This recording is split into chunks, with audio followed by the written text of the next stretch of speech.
conditions may be diagnosed at a glance. However, history remains to be crucial before we are able to diagnose a patient's skin conditions. So history may be crucial in complex cases such as patients with a fever with a rash or with patients with generalized pruritus. So in practice, many of the dermatologists would take a brief history and then perform a physical examination. And then after that, we undertake a more detailed questioning based on the differential diagnosis that the examination suggests. So first, the chief complaint is the main reason a patient comes in for consultation. In the history of present illness, we ask the following questions in relation to the chief complaint. So the duration of the lesions, we ask when did the condition first noted and the dates of recurrences or remissions. The timing, is it constant, intermittent, or worse at night? For the evolution, how did the condition change or progress over time? It is also important to ask for the location where the deletion was first noted and how they have spread. Associated symptoms such as pruritus, pain, bleeding, change of pre-existing skin lesions, and associated fever and other systemic signs is also important in the history. The severity, we ask the patient the rate of severity of pain and pruritus. Usually we ask from 1 to 10, how would you rate the pruritus or the pain? Precipitating or aggravating factors. Usually, we also ask for history of sun exposures, or for cases like allergic contact dermatitis, it is important that we ask exposures to chemicals, medications, new cosmetics, perfumes, or metals that the patient has been exposed to. And then in the past medical history, so this will show all chronic illnesses, particularly those that may manifest in the skin and those that are associated with skin diseases, so such as allergies and asthma. It is also important to ask for allergies to medications, food, environmental antigens, and contactants. In medication history, we need to ask a detailed history, including the prescriptions, and non-prescription medications, with particular attention to those medications that the patient recently started. So in derma, we usually trace back up until 4 months of the recent drug use. For family history, we ask family history of skin diseases, atopy, if with atopic, asthma, or hay fever, or any history of malignancy. For social history, we ask for occupation, hobbies, and leisure activities, especially, again, in allergic contact dermatitis. And then any history of travel or residence in endemic areas for infectious diseases such as Hansen's disease. Also, cultural or religious practices. So we now proceed for the primary and secondary lesions. So the diagnosis and treatment of cutaneous diseases requires the physician's ability to recognize the primary lesions and reaction patterns of the skin and put these visual clues into context with the patient's history and overall health. So accurately identifying morphology is an essential step in generating a differential diagnosis. So for the primary morphology, it usually describes 3 lesional characteristics. It includes the size, the topography, whether it's flat, raised, or depressed, and the character of contents, whether it contains solid or liquid. So the original lesions is what we call the primary lesion. And then if the primary lesion continue to fully evolve, or if it's modified by regression or trauma or other extraneous factors, this produces the secondary lesions. So when I was an intern, what I memorized lang is the primary lesion, and then what's not included in the primary lesion are the secondary lesions. But here we also made mnemonics, so you can also use this one. So you can memorize the primary lesion, and then for example, in the boards, they ask you which of the following is a primary lesion. So you can answer this on your own. So the answer for this is B, wheel. So the lichenification, the crusting, and erosions are all secondary lesions. So now we proceed to the primary lesions. So we have the macule. A macule is a circumscribed area of change in color. This usually flat and non-palpable on the skin and mucous membrane and measuring less than 1 centimeter. So sa macule, ang keyword is flat, less than 1 centimeter. Example nito are the lesions of the epithelids or lentigo. Yan, makikita nyo. Sa freckles, usually it starts as hyperpigmented macules and also sa lentigo. So next is a patch. So a patch are flat but larger than macules. So it is also a circumscribed area of change in color. It is also flat, non-palpable on the skin or mucous membranes. Ang difference niya with the macule is yung size niya. So flat din siya but more than 1 centimeter. So examples of patches are the lesions of vitiligo. As you can see here, a white depigmented white patches, and in melasma, meron siyang hyperpigmented patches on bilateral cheeks usually. Next lesion would be papule. So a papule are solid, raised lesions less than 1 centimeter. So it is usually caused by proliferations of cells in the epidermis and superficial dermis. So the papule can be sessile, pedunculated, flat top, rough, smooth, or umbilicated. So a keyword here is an elevated lesion less than 1 centimeter. Example of papules are lesions of verruca vulgaris, usually papule with rough surface, and then a cherry angioma. Sorry, wrong spelling. Cherry angioma. And then we have the plaque. It is a solid plateau-like elevations of more than 1 centimeter. This is also caused by proliferation of cells in the epidermis as well as in superficial dermis. So same siya ng patch. However, this one is elevated and more than 1 centimeter. So example of plaques are the lesions of psoriasis vulgaris, as you can see here on the left, and lichen simplex chronicus. So sa lichen simplex chronicus, you will see hyperlinearity with thickening of the skin. So here we have a question. Which of the following is elevated? So you can answer this on your own. Is it a patch, a papule, an ulcer, or erosion?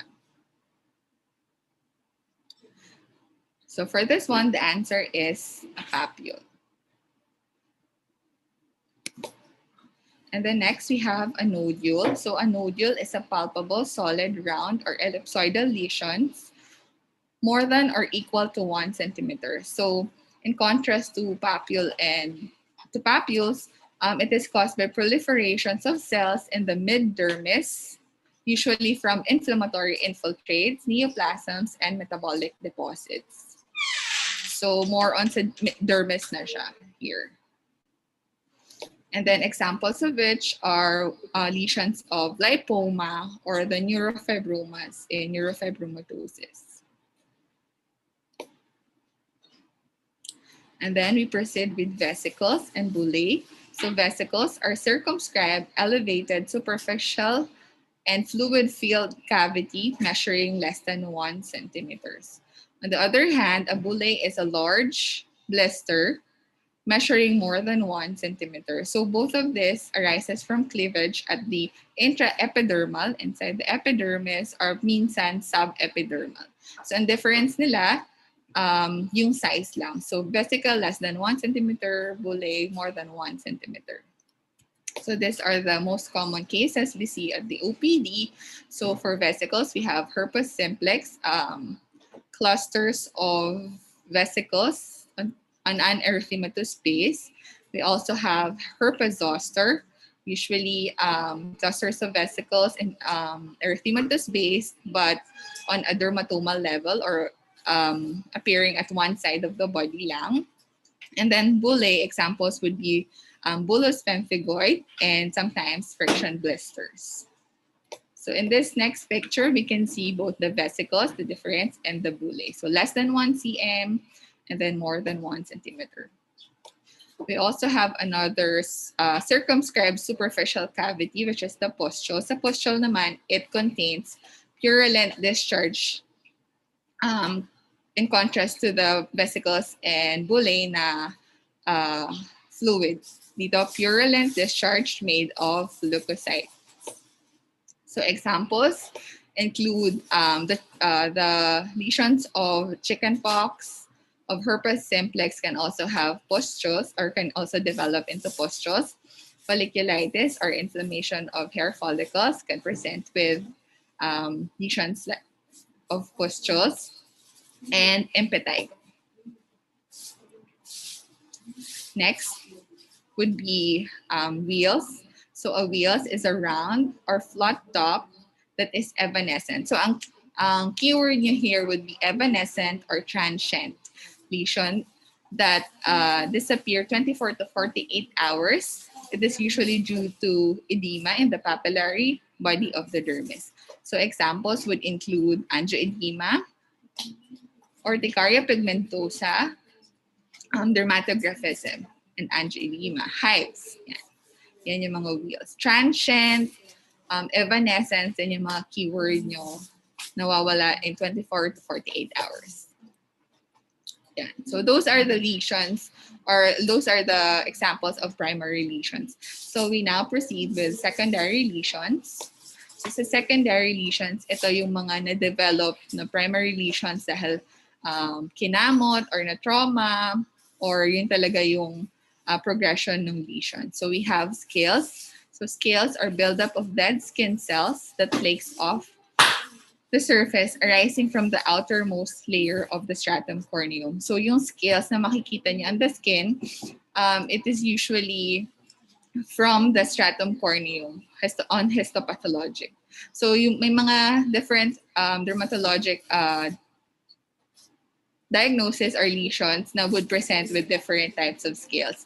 So ang more common is the psoriasis. In psoriasis, they usually have silvery scales, while yung pityriasis rosea, ang scale naman nito is yung collarate scale or yung scales niya nasa periphery lang.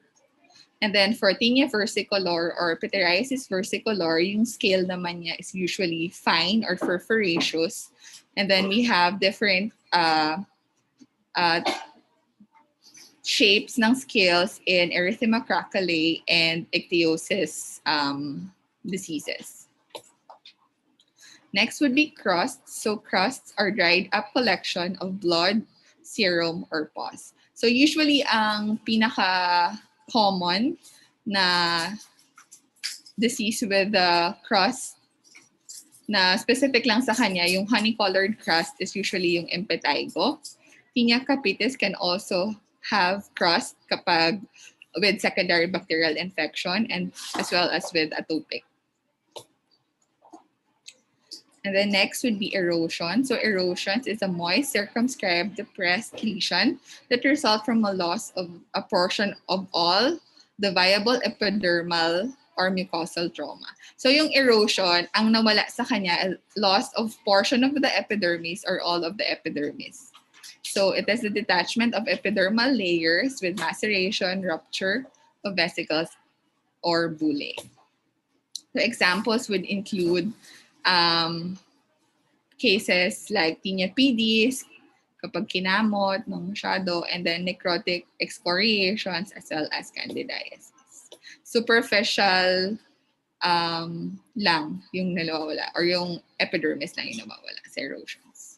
On the other hand, yung ulcer, it involves the loss of epidermis and may part na siya ng dermis. So pag ulcer, epidermis plus some part of the dermis.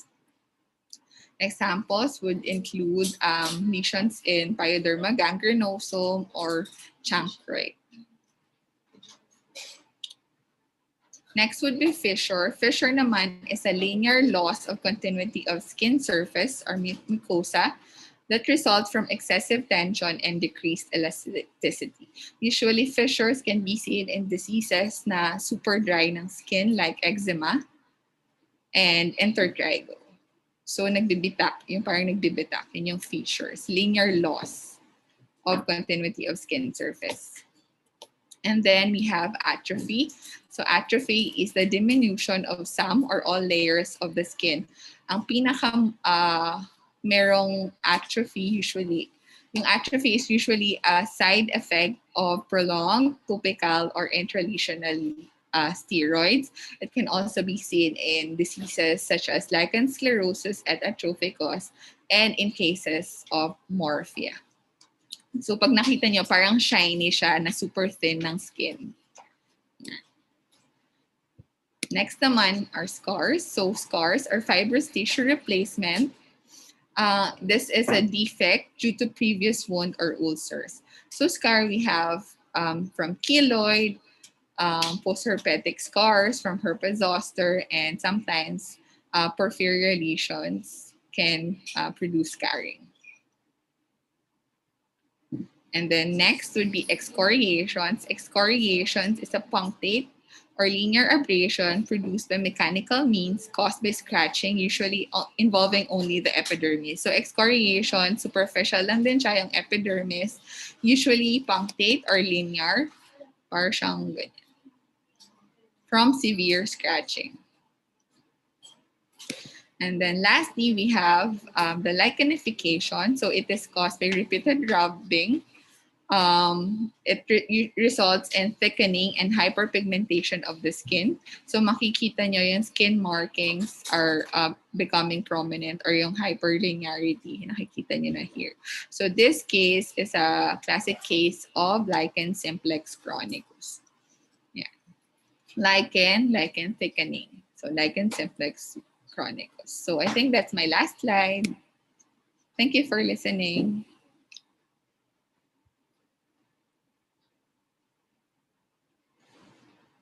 Do you have any questions?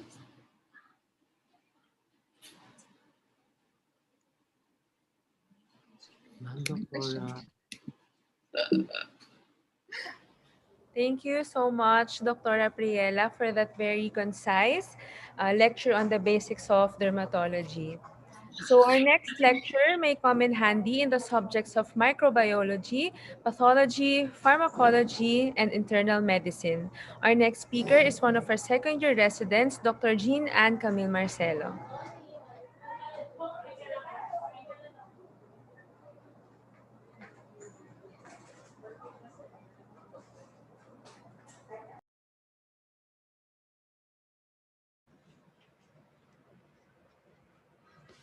Good day, doctors. I am Gika Marcelo, second year resident, and I will be discussing bacterial and viral infections. Let's start off with bacterial infections. So here's the outline of my discussion. So first is ecthyma. Ecthyma is a cutaneous pyoderma characterized by thickly crusted erosions or ulcerations. It is usually a consequence of neglected impetigo, classically occluded by footwear and clothing. It is usually caused by Staphylococcus aureus, group A Streptococcus. It is caused by poor hygiene and neglect. So ecthyma presents with an ulcer with punched out appearance. So what is important here is the punched out appearance. The margin of the ulcer is indurated, raised, and violaceous.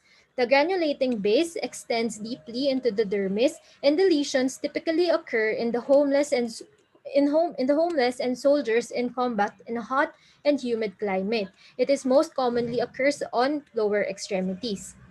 So the diagnosis for ecthyma is clinical, and we can also do a gram stain and culture. So for the treatment, the lesions are slow to heal, and it requires several weeks of antibiotic treatment for resolution. The management is the same as what is used for staphylococcal impetigo. So here's the table for the treatment. The first line would be topical antibiotics, such as mupirocin, retapamulin, fusidic acid 2 times a day. And for systemic, we can give dicloxacillin 250 milligrams to 500 milligrams, QID for 5 to 7 days, amoxiclav plus clavulanic acid or co-amoxiclav, 25 milligrams per kilograms TID or 250 to 500 milligrams QID for 7 days. So second line treatment, if the patient has penicillin allergy, we can give azithromycin 500 milligrams, then 250 milligrams daily for 4 days, erythromycin 15 milligrams per kilogram per day TID, 250 to 500 milligrams per RM QID for 5 to 7 days. If there is community acquired MRSA, we can, for the first line of treatment, we can give mipiracin BID, and for the systemic treatment, we can give um, TMP-SMX, clindamycin, tetracycline, doxycycline, and minocycline. So next would be folliculitis. Folliculitis is a pyoderma that begins with the hair follicle and is classified according to the depth of invasion, superficial and deep, and microbial etiology.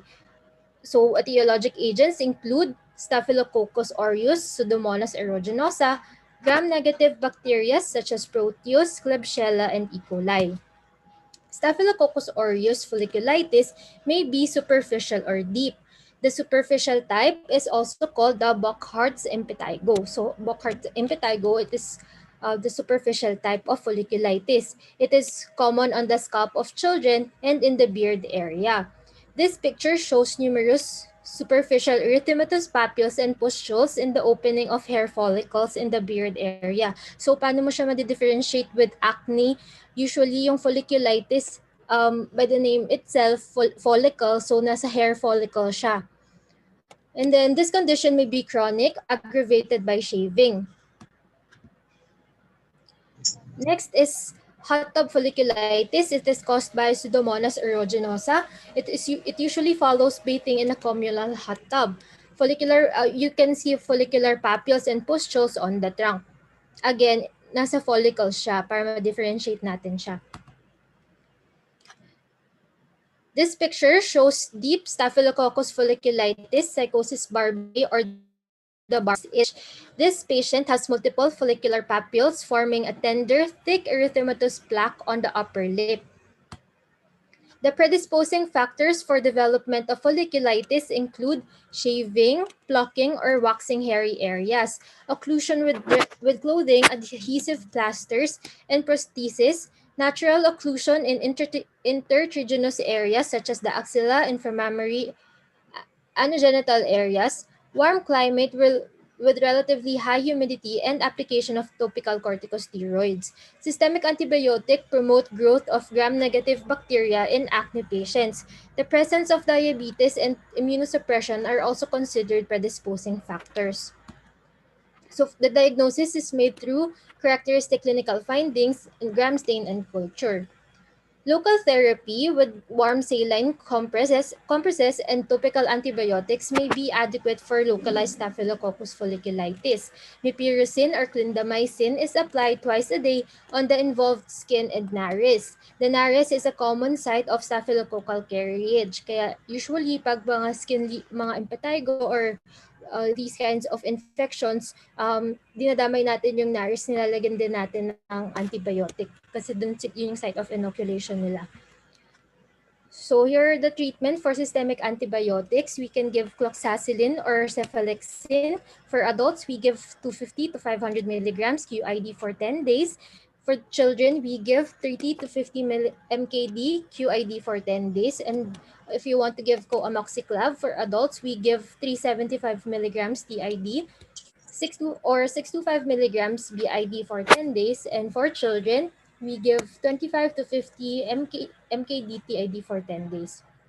For patients with penicillin allergy, again, we give erythromycin 250 to 500 milligrams QID for 10 days in adults and 30 to 50 mkd QID for 10 days for children. And if you want to give clindamycin, we give 150 to 300 milligrams QID for 10 days, and for children, 15 mkd QID for 10 days. So Pseudomonas aeruginosa folliculitis may resolve spontaneously even without treatment. However, if symptomatic, you may give ciprofloxacin 500 milligrams 2 times a day for 10 days. To prevent reinfection, tubs or pools should be drained or cleaned regularly and the chlorine maintained at correct levels. This is for the hot tub folliculitis. For gram-negative folliculitis, you have to discontinue the current antibiotics. Ampicillin may be given at 250 milligrams QID for 10 days, and topical benzoyl peroxide may be applied. Oral isotretinoin is given for severe unresponsive cases. So next is furuncle. Furuncle is a deep-seated inflammatory nodule. It is usually from a preceding more superficial folliculitis evolving into an abscess. Of course, the etiologic agent is usually Staphylococcus aureus.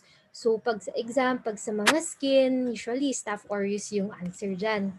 So a furuncle starts as a hard, tender, red nodule that enlarges and becomes painful and fluctuant after several days. It ruptures and then occurs with discharge of pus. The pain then subsides, redness and edema diminishes over several days or weeks. So next is carbuncle. So how do we differentiate furuncle from a carbuncle? Furuncle is solitary. Carbuncle, so Pag car, madami. So furuncle, carbuncle, madaming furuncle. Car, madami. Yun, tandaan yun.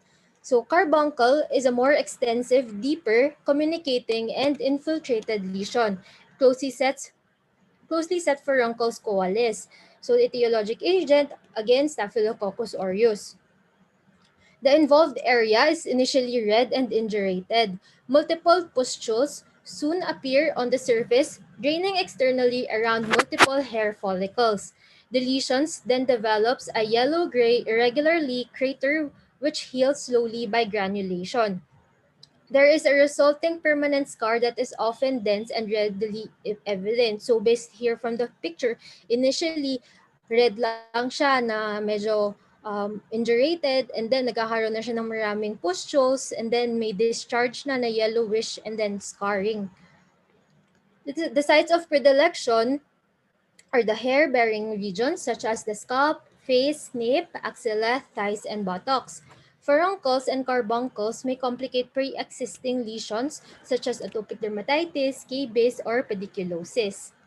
For the management, simple furunculosis may be aided by local application of moist heat or compresses. A carbuncle or furuncle with surrounding cellulitis or one with associated fever we can give systemic antibiotics. When the lesions are large and painful and fluctuant, we do incision and drainage. So again, here's the table for Staph aureus for diseases for Staphylococcus aureus.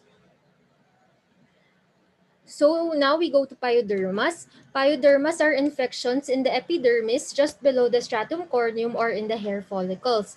In industrialized nations, Staph aureus is the most common cause of superficial pyodermas, but group A streptococcus continues to be a common cause of pyoderma in developing countries. If untreated, pyoderma can extend to the dermis, resulting in ecthyma and furuncle formation. Note that superficial Staphylococcus pyodermas treatment are the same unless the causative agent is different, such as Pseudomonas or Streptococcus. So first we go to paronychia. Paronychia is the inflammation of the proximal nail fold. It is usually caused by hand trauma or chronic moisture. Of course, the major causative agent is Staphylococcus aureus. It usually presents around the fingernail, often originating from a break in the skin such as a hangnail. Skin and soft tissue of the proximal and lateral nail fold are red, hot, and tender. If not treated, it can progress to abscess formation. So the treatment, again, oral and topical antibiotics, mifepristone 2 times a day or fusidic acid, dicloxacillin 250 to 500 milligrams QID for 5 to 7 days, amoxicillin plus clavulanic acid 25 milligrams per kilogram TID, 2 to 250 to 500 milligrams QID, cephalexin 25 milligrams per kilogram TID, 250 to 500 milligrams QID, and if malalim, we can do incision and drainage of the abscess. So of note, for superficial infections caused by gram-positive route Corynebacterium, erythrasma is a common superficial Bacterial infection of the skin characterized by well-defined but irregularly reddish-brown patches occurring in the intertriginous areas or by fissuring white maceration in the two clefts. Its etiologic agent is Corynebacterium mutissimum. It is more common in tropical climate and it is more common in males. It may occur in asymptomatic forms in the genitocrural area. Symptoms may vary from a completely asymptomatic form through a genitocrural form with considerable pruritus to a generalized form with scaly, lamellated plaques on the trunk, inguinal area, and web spaces of the feet. When pruritic irritation of lesions may cause secondary changes of excoriations and lichenification. The most common sites of involvement is the web spaces of the feet where erythrasma presents as a hyperkeratotic, here on the picture on your right, hyperkeratotic white macerated plaque, especially between the fourth and fifth toes. In the genitocrural area, axillary and inframammary regions, the lesions present as well demarcated reddish brown superficial, scaly, and finely wrinkled patches. In these sites, the patches have a relatively uniform appearance as compared with tinea corporis or cruris often have a central clearing. So, paano natin siya ma-differentiate with tinea corporis or cruris? Yung tinea corporis or cruris, it has a central clearing compared to this erythrasma. So, Wood's lamp examination reveals a coral red fluorescence caused by co- copro- coproporphyrin 3. So, in erythrasma, so Wood's lamp, coral red. Yun ang importante dyan, coral red. For localized erythrasma, especially of the web spaces of the feet, benzoyl peroxide wash and 5% gel are effective in most cases. Clindamycin or erythromycin 2% solution or azole cream such as meconazole are also effective. For widespread involvement, oral erythromycin is effective.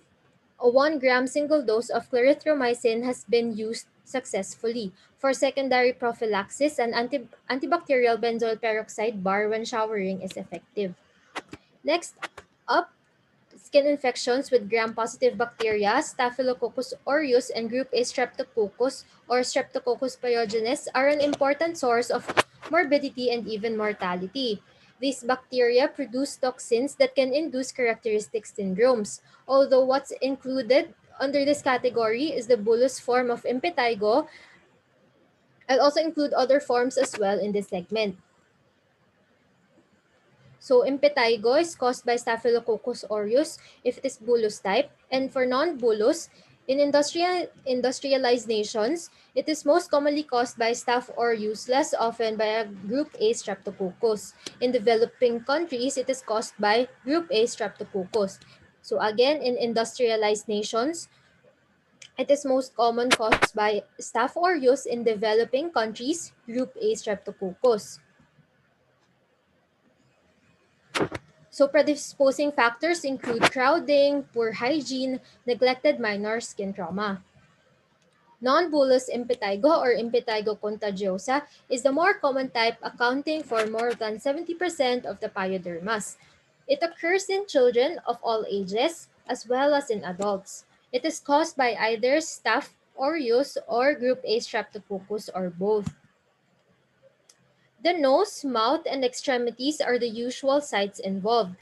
It initially presents with vesicle that postulates, ruptures, and dry up to form honey-colored crusted plaques. So, yung buzzword dito is honey-colored crusted plaques. Pag narinig nyo yun, impetigo na yun agad. Constitutional symptoms are absent. Regional lymphadenopathy may be present in prolonged untreated cases.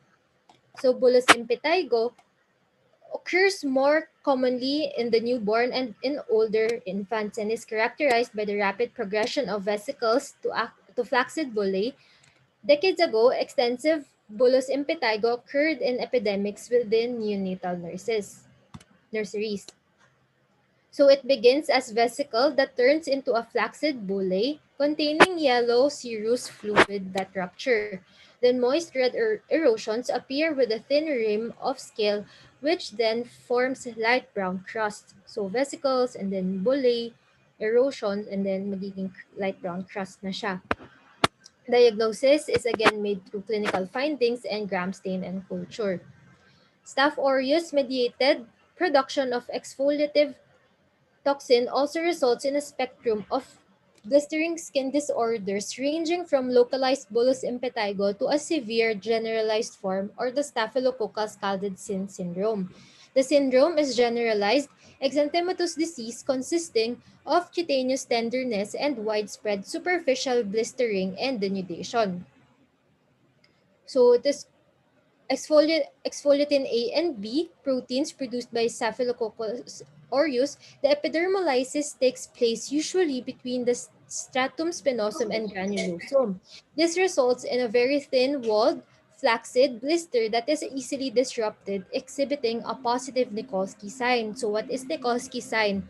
So Nikolsky sign is when you put a lateral finger pressure in the vicinity of the lesions, which leads to an erosion.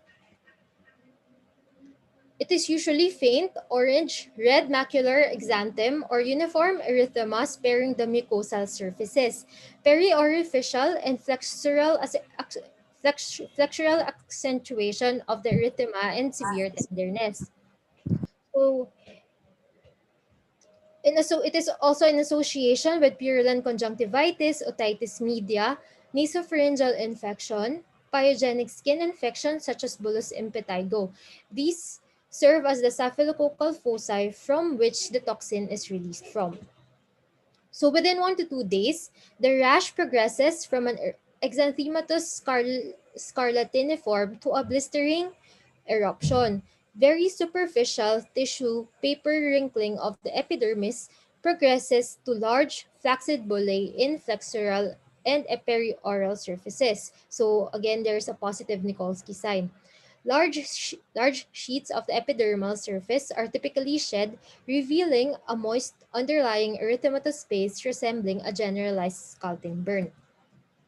The principal diagnostic problem is distinguishing generalized SSSS from TEN or the toxic epidermal necrolysis. In contrast to TEN, SSSS never has mucosal erosion, so wala siyang mucosal erosions. Using a Zank smear, it will show acantholytic cells in SSSS but not in TEN. Lastly, TEN is characterized with full thickness epidermal necrosis and dermoepidermal separation. So local treatment with mupirocin ointment or cream, removal of crust, and good hygiene is sufficient to cure most mild to moderate effective topical agent for localized impetigo.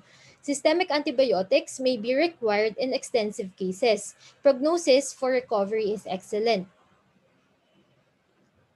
Therapy for SSSS should be directed toward eradication of Staph aureus, which generally requires hospitalization and intravenous anti-streptococcal antibiotics. For, for uncomplicated cases, oral antibiotics can usually be substituted after several days. The use of suitable antibiotics combined with supportive skin care and management of potential fluid and electrolyte abnormalities due to the widespread disruption of the barrier will usually be sufficient to ensure rapid recovery. Skin and Skin and soft tissue infections are characterized by clinical findings that include an acute, tender, spreading, edematous superficial inflammation of the skin, subcutaneous fat, or muscle, often associated with systemic symptoms such as malaise, fever, chills, and local pain. Now we go to non-necrotizing infections of the dermis and subcutaneous fat. So cellulitis is an infection of the dermis and subcutaneous fat, while erysipelas is a more superficial variant affecting the superficial dermal lymphatics and adjacent tissues. So for cellulitis, it extends deeper into the dermis and subcutaneous tissue. Predisposing factors include liposuction and skin popping. Etiologic agent are again S. aureus and group A streptococcus.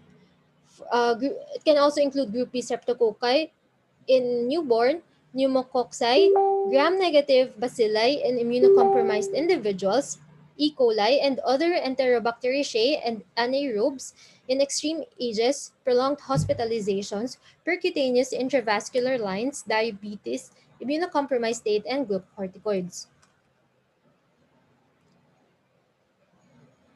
It presents with erythema, pain, firm, and tender induration, as what you can see on the picture, and less commonly fluctuant. It's usually parang mapula, masakit, yung patient yun yung complaint niya.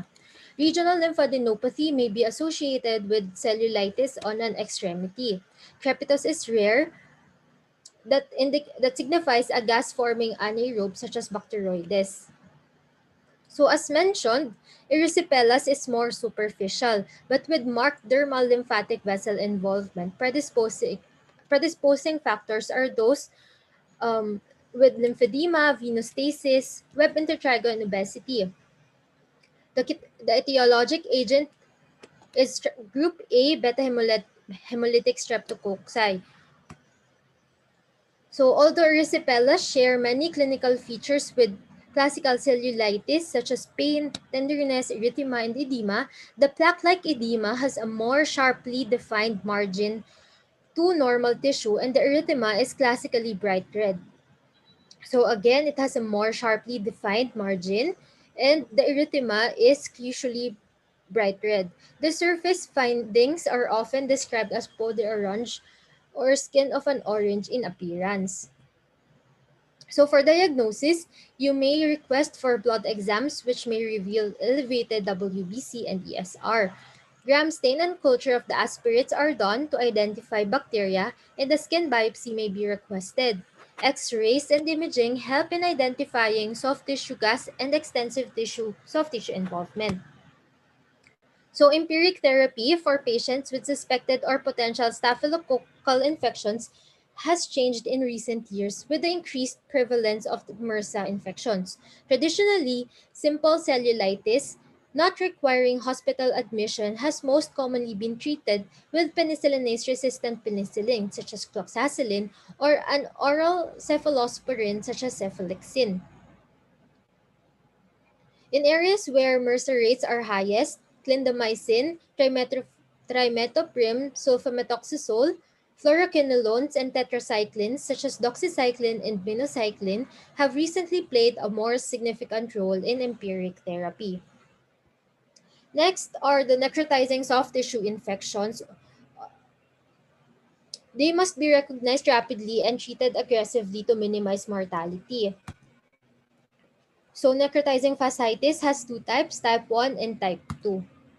Type 1 necrotizing fasciitis is a polymicrobial infection and is caused by a mix of facultative and anaerobic microbes often delivered into the subcutaneous tissues after surgery, trauma, bowel perforation from neoplasm or diverticulitis, or injecting drug abuse via skin popping. It is by far the most common form of necrotizing fasciitis, accounting for nearly 90% of cases, often occurring in patients compromised by diabetes or malnutrition. Type 2 naman, necrotizing fasciitis and streptococcal gangrene is caused by monomicrobial infection, usually group A streptococcus, which in the setting has been referred to as the flesh-eating bacteria by the lay press. If the process is not limited to the fascia, it is referred to as streptococcal gangrene. For type 1, for both, there is a painful swelling, erythema, warmth and tenderness, skin color becomes purple, bullae develops, and there is a frank cutaneous gangrene. Anesthetic as a result of an occlusion of small blood vessels and destruction of superficial nerves in the subcutaneous tissue. For type 2 naman, the clinical presentation is usually indistinguishable from type 1, but necrosis of the overlying skin can be particularly rapid and dramatic, revealing deeper structures including the tendon sheets and muscle. There is also crepitus. in these patients. So the gold standard for diagnosing necrotizing fasciitis is open surgical exploration with direct visualization and palpation of the necrotic fascia, which appears grayish and does not bleed. So for necrotizing fasciitis, it is usually an emergency. So kailangan pag may, if you suspect a patient with necrotizing fasciitis, ma-explore na agad kung saan nanggaling yung infection. So necrotizing soft tissue infections require a combination of surgical treatment and antibiotics. So now we go to viral infections. Okay pa ba kayo dyan? Guys? Okay pa kayo? Hello? Okay. So here's three cases. Let's start with these three cases. A patient presented with group vesicles and crusting over the outer one-third of the lower lip associated with pain, burning sensation, and occasional pruritus. So yung mga red words dito, ito yung mga important. Group vesicles, lower lip, pain, burning sensation. Another case, patient presented with painful group vesicles with early central crusting on a red base arising on the shaft of the penis. So you can answer muna by yourselves.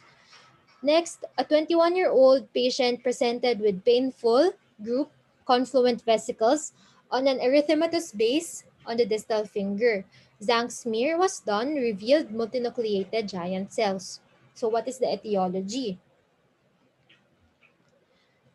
So for the first case, patient presented with group vesicles and crusting over the outer one-third of the lower lip associated with pain, burning sensation, and occasional pruritus.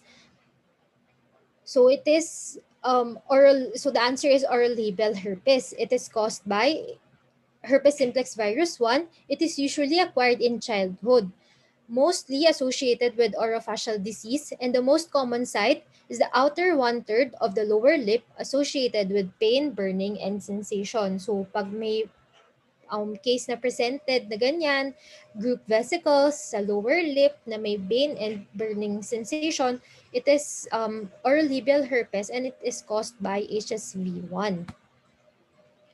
So next, patient presented with painful group vesicles with early crusting on the red base arising on the shaft of the penis naman. Vesicles din pero nasa genital area. So ano to?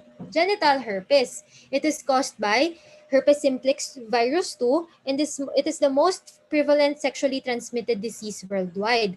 The most common cause of ulcerative general disease and it correlates with sexual behavior. So for HSV1, usually oral, HSV2, genital. So a patient presents with painful group confluent vesicles on an erythematous base on the distal finger. Zank smear was done, revealed multinucleated giant cells. Ano naman to? This is herpetic with low. It is usually caused by HSV1 pag less than 20 years old and HSV2 pag more than 20 years old. It both can infect oral and genital areas and cause an acute and recurrent infections. Transmission occurs when person shed virus but lacks symptoms or what we call as asymptomatic shedding. Skin to mucosa or mucosa to skin. The treatment is of course antiviral. We can give acyclovir 200 milligrams 5 times a day or 400 milligrams TID. We can also give valcyclovir 1 gram BID or famciclovir 250 milligrams TID. So next case. Few days prior to consult, a mother of a 3-year-old patient noted petechiae on the soft palate and palpable cervical lymph nodes. These were accompanied by low-grade fever. 1 day prior to consult, the patient was noted to have pink macules and papules over the forehead, spreading inferiorly to the neck, trunk, and extremities. So what is your diagnosis? So our diagnosis is German measles. German measles is the 3-day measles. It is caused by rubella virus. Its transmission is usually inhalation of aerosolized respiratory droplets. The period of infectivity is usually at the end of incubation period until the disappearance of the rash. Clinical manifestations include exanthema and lymphadenopathy. What is important here also is the Forsheimer's sign or the petechiae on the soft palate. So pag Forsheimer's spots, German measles. Next naman, a 3-year-old child presented with erythematous, non-pruritic macules and papules beginning on the forehead, gradually progressing to the neck, trunk, and extremities. History revealed upper respiratory tract infection 4 days prior to the eruption of the lesions. On physical examination, it revealed tiny white lesions surrounded by erythematous halo described as grains of sands over the buccal mucosa. So what's your diagnosis?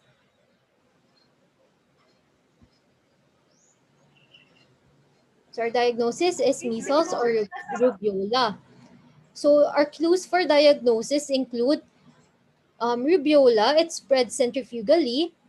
High-grade fever precedes the rash. So una yung fever and then rash. And then there is the pathognomonic sign of Koplik spots. Koplik spots are small, whitish lesions over the buccal mucosa. So again, pag um, German measles, Forsheimer spots. Pag measles lang, Koplik spots. So next, a 1.5-year-old child came in with chief complaint of loss of appetite. The mother also reported incessant crying of the child upon feeding. On physical examination, it showed few ulcerative oral lesions. Cutaneous examinations revealed vesicles over the palms and soles. So what is your etiologic agent?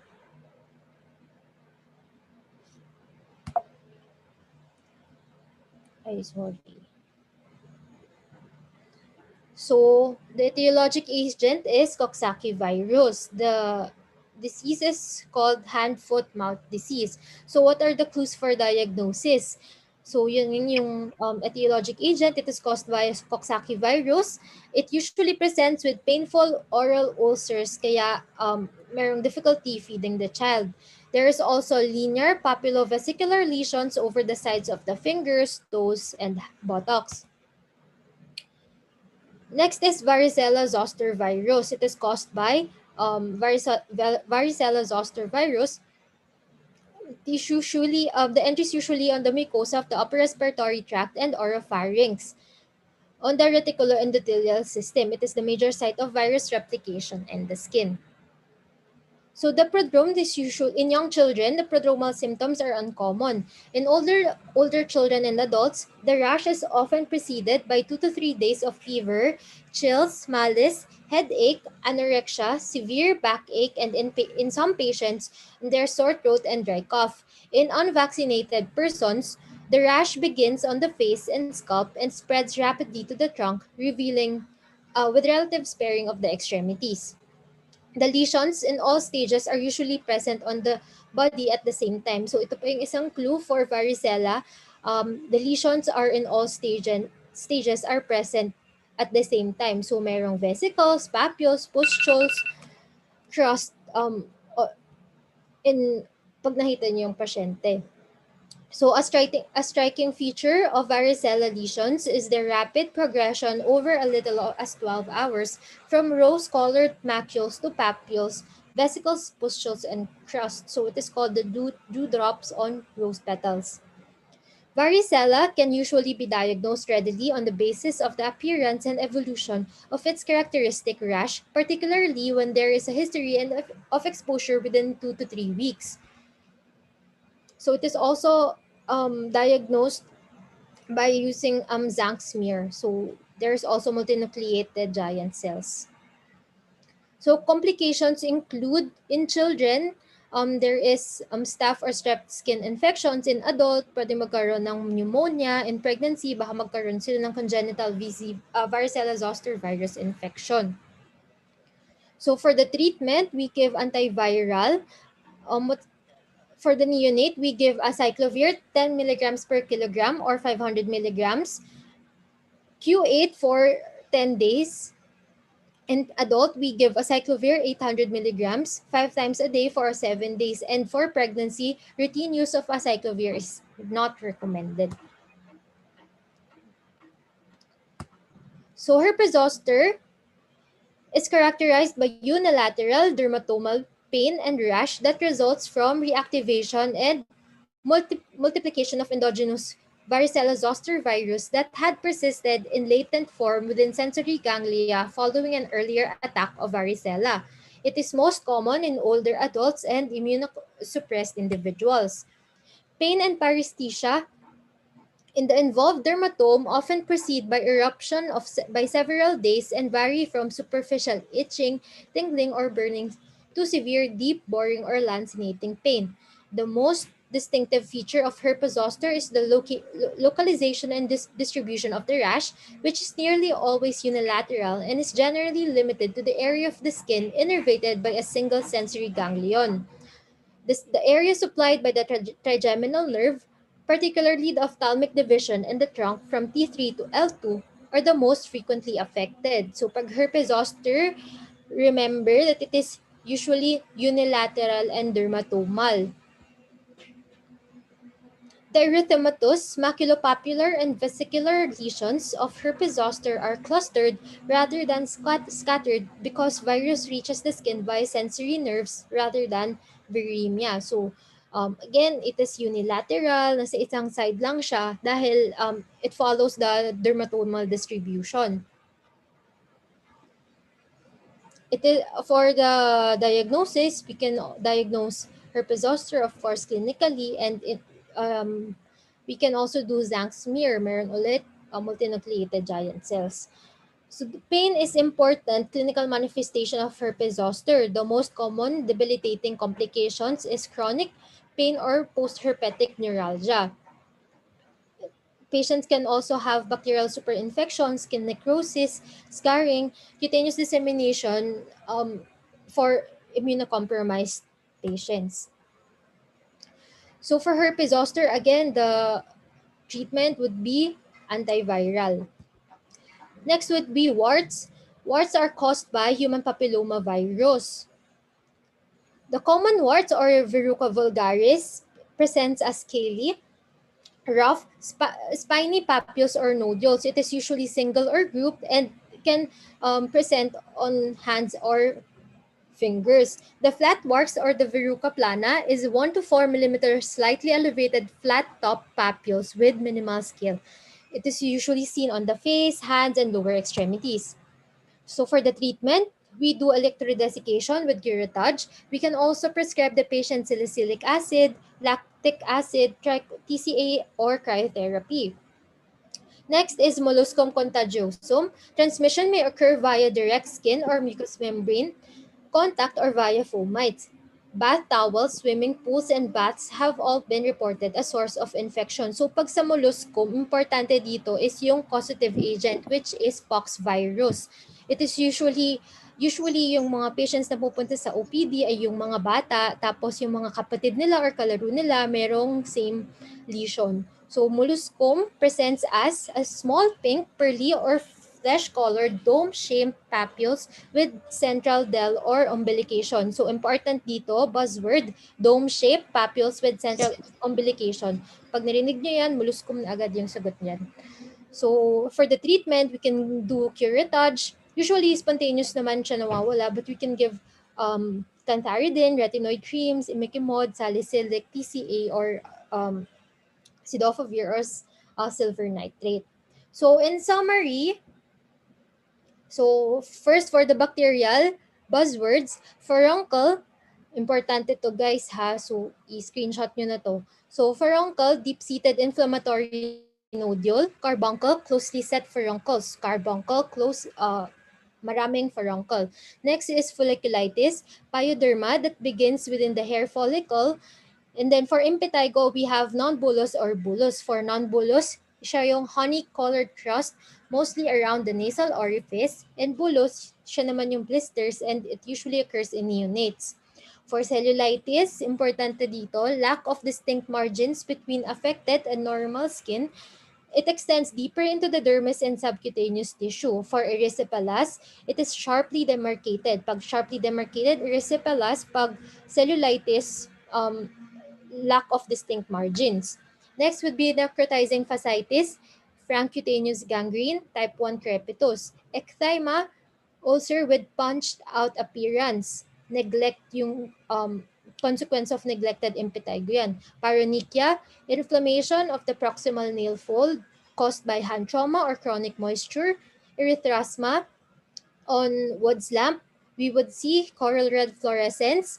It is usually seen on intertriginous areas, and there is usually fissuring white maceration in the toe cliffs. For SSSS or staphylococcal scalded skin syndrome, this is caused by exfoliatin A and B, very superficial tissue paper like wrinkling of the epidermis, and it is positive Nikolsky sign. For the viral naman, oral label herpes, it is caused by HSV1, and it presents as group vesicles and crusting pain with burning sensation. For genital herpes, HSV2, nasa genital herpes, of course, nasa genital area. Herpetic whitlow, it can be caused by HSV1 or 2. It is painful group confluent vesicles sa distal finger. Varicella, important here, dewdrops on rose petals. Lesions in all stages are usually present on the body at the same time. Herpes zoster, it is closely grouped vesicles on an erythematous base or dermatomal yung kanyang distribution, and the most common complication is postherpetic neuralgia.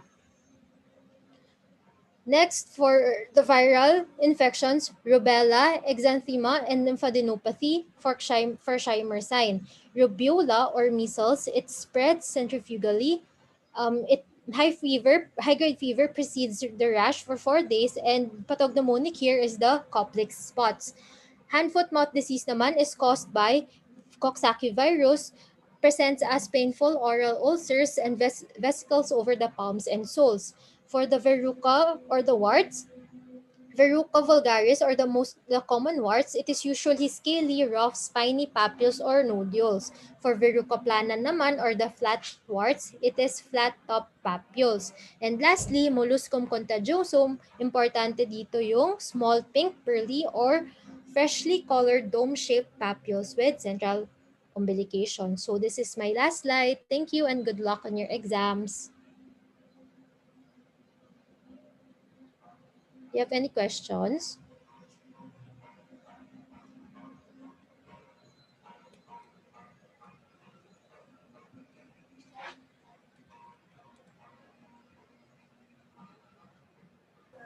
Any questions for Dr. Marcelo? None, Doc. Thank you, Doc. Okay. So now let us continue. Thank you, Dr. Marcelo, for enlightening us on the different bacterial and viral infections.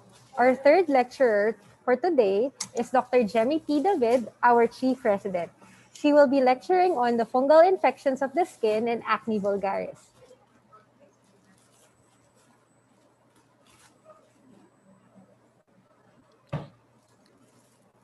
Hello, good afternoon. Can we have a 2-minute break? Thank you. Thank you, Doctora.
Hello, good afternoon, doctors. So I am Dr. Jamie, and I will help you review the most important points in studying superficial fungal infections and our most favorite topic, acne vulgaris.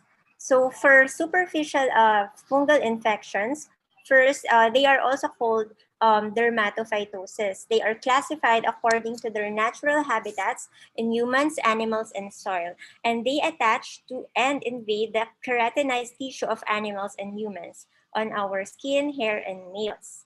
So there are factors that predispose an individual to an infection such as atopy and ichthyosis or dry skin, which impair the protective barrier of the skin. And the intake of immunosuppressant drugs like the steroids, yung mga azathioprine, and other immunosuppressant can predispose the patient to have this superficial fungal infections. Also, aside from these host factors, local factors such as sweating, occlusion, hot and humid weather, just like in our country, in the Philippines. Also, by the occupational exposure, like if the patient has an occupation of like palagi siyang napapawisan, so it will predispose the patient to have the fungal infections. Also in geographic location. So again, doon sa mga mas may init na areas, doon mas common yung fungal infections. Next are the genera. So there are different genera for the etiologic factors or etiology of superficial mycosis. We have the trichophyton, microsporum, and epidermophyton. Yun yung mga most common.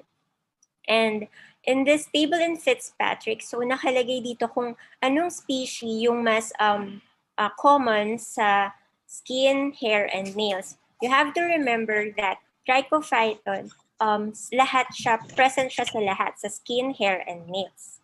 Next is the transmission. So how do fungal infections, how do they transmit to human, ganun. So merong, that is anthropophilic.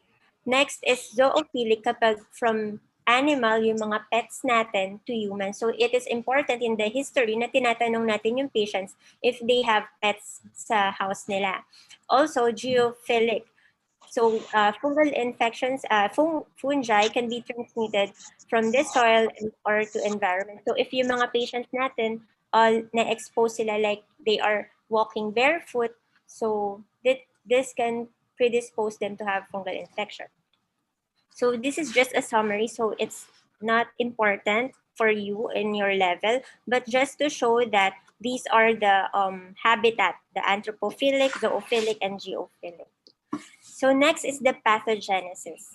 So the main pathogenesis includes the these three factors, the adherence to the keratin, doon sila na-attract yung mga fungi sa keratin ng skin natin.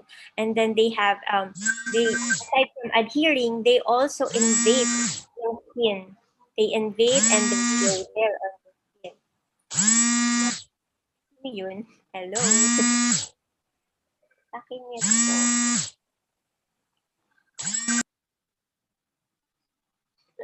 Okay, next is the host inflammatory response. So, na-mention natin kanina, pag mas immunocompromised yung patient, mas na-predispose sila to have fungal infection.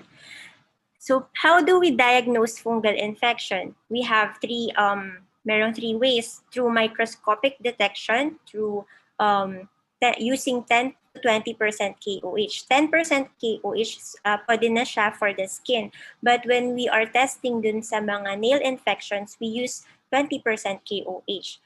Important is, where do you get your KOH specimen? On the active border. So pag nakakita tayo ng annular lesion and then dun sa may elevated and reddish erythematous border, doon tayo kukuha ng specimen. For more specific na test, yung culture, we can identify kung anong specific species yung fungi na yun. So, but it will take months, mga 2 to 3 months before makakuha ng result. So it is not usually requested unless talagang sobrang refractory ng fungal infection na hindi na siya gumagana with the usual na binibigay na antifungal treatment. Next is the histological evidence, so biopsy. So it can be defined as the presence of hyphae in the stratum corneum. Then other supportive that we can use in during as in office setting is the Wood's lamp examination. So ang important dito kapag nakakita ka ng so yung Wood's lamp examination, it uses UV light, yung purple light. So if nakita natin na nag-green fluorescent siya or yellow-green, positive in the following organisms. So, depending on the names or body part, may iba-ibang tawag sa mga fungal infection. Like tinea corporis, meaning sa body siya, facialis sa face, and so on. Next is, so we will discuss briefly each classification according to the body. So first is the tinea capitis. So the usual culprit on tinea capitis are the Trichophyton and Microsporum species. So in Europe naman, Microsporum canis yung most common. So they are common in pre-pubertal children.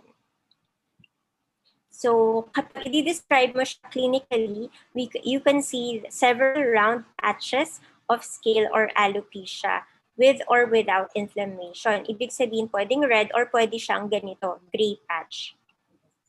So there are different types according to the clinical picture of your tinea capitis. Again, kapag gray lang siya na hindi inflamed, we call this as the gray patch type of tinea capitis. So, kapag i-describe mo siya clinically, you can... Okay, so next is the black dot. So we can see that there are hairs broken off at the area of yung area na affected. So with this type, again, hindi siya gray, tapos reddish siya, tapos inflamed na inflamed. We call this carrion. This is defined as swollen, boggy, and you can see pus exuding on the mass. So there is also complaints of pain by the patient.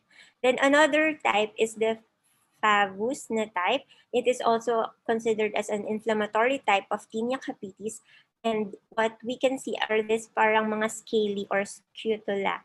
And ang important sa kanya is it has a fetid odor.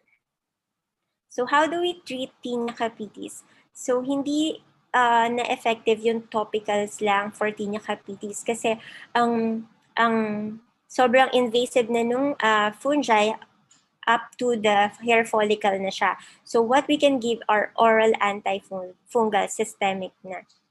So we can give griseofulvin, but this is not available in our country anymore. So usually we give terbinafine, and these are the second line. But so pwede din naman natin silang bigyan ng topical, like yung mga shampoo, like ketoconazole shampoo and selenium sulfide containing shampoo.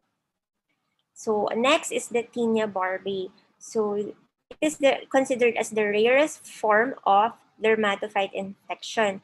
It is common in adults kasi sila yung may usually merong mga ayun, hairs sa pwedeng sa yan dito. So kapag nag-shave sila, so the lesions are discrete follicular papules and pustules, but they may evolve into carrion-like lesions. So common din siya sa mga may farm animals. So again, since hair yung affected, hair follicle, oral antifungal na yung treatment, like terbinafine and itraconazole, fluconazole. Sometimes systemic sa sobrang super inflamed, we can give systemic glucocorticosteroids for the first week to help lang to para matulungan yung severe inflammation. Next is the most common type, yung mas nakikita natin, usually tinea corporis, classic ringworm. The lesion usually starts as erythematous macule or papule, then nag-spread siya to form a ring-shaped or annular-shaped plaques with sharply marginated raised red border, and yung mas prominent yung central clear ring. So next is the tinea fasciale. This is with or without central clearing. But you can see that ito yung border ng lesion, you can definitely see yung difference niya from the normal skin. Next is the jock itch or had in Tagalog. This is the tinea crurus. So it is presented with annular erythematous plaques with raised or scaling border. And nag-expand siya, parang ang complaint ng patient, dito lang siya malapit sa inner and then parang naglalakad or nagsispread siya yung lesion niya up to your inner thighs. So usually it is bilateral and pruritus is always present and severe. And rarely, in contrast to the candidal infection, it is very rarely involves the scrotal area. So, nasispare niya yung scrotal area. Pwede dito, pero hindi masyado dito sa scrotum. So, both of them, pwedeng topical antifungal. Unlike yung sa tinea barbae, so we can give topical allylamines, imidazole, sulfonamide, and cyclopirox. But hindi masyado ito ginagamit sa country natin. Ang usual na ginagamit is yung mga imidazole, ketoconazole, or clotrimazole. So, this is given 2 times a day for 2 to 4 weeks. Kapag super disseminated na siya or sobrang marami na sa areas of the body and hindi na kaya with topical, we can give a systemic or oral antifungal such as the following. Next is the tinea pedis and manum. So, tinea pedis, so ito sa feet, and tinea manum sa hands. So, these are the most common organisms or culprit. So, this is important. So, palagi itong tinatanong, what are the 4 types of tinea pedis? We have interdigital, chronic hyperkeratotic, or mocassin or sandal type. Then, vesicubulous and acute ulcerative type.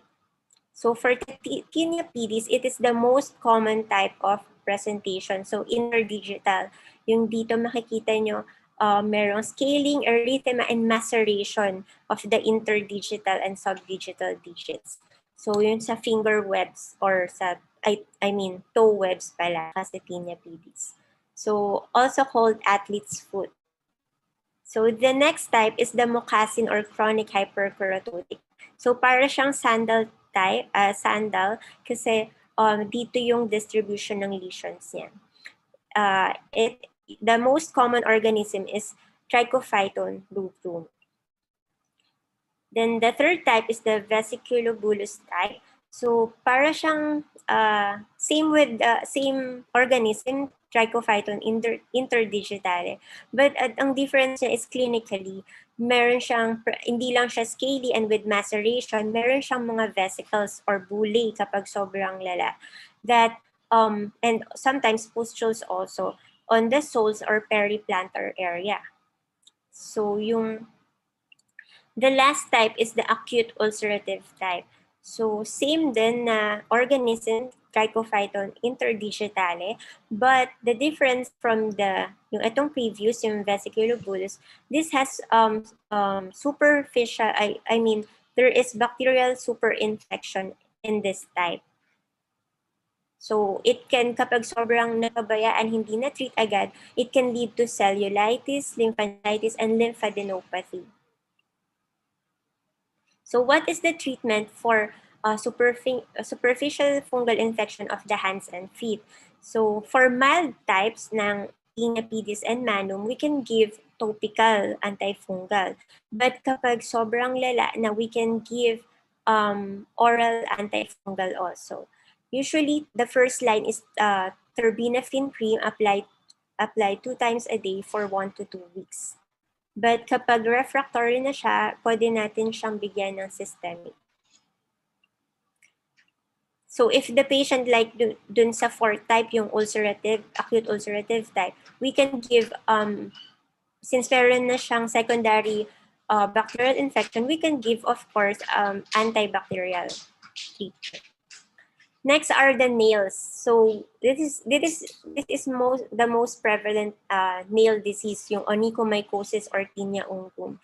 The risk factors or nail trauma. So pag palaging yung mga, depende sa occupation, pag palaging nape-predispose yung patient to trauma, like yung mga construction worker, or kapag yung mga toenails natin, yung mga little little digits natin sa toes, pag lagi silang natatamaan, pag nag-iba na yung anatomic itsura nila, it can predispose you to have onychomycosis.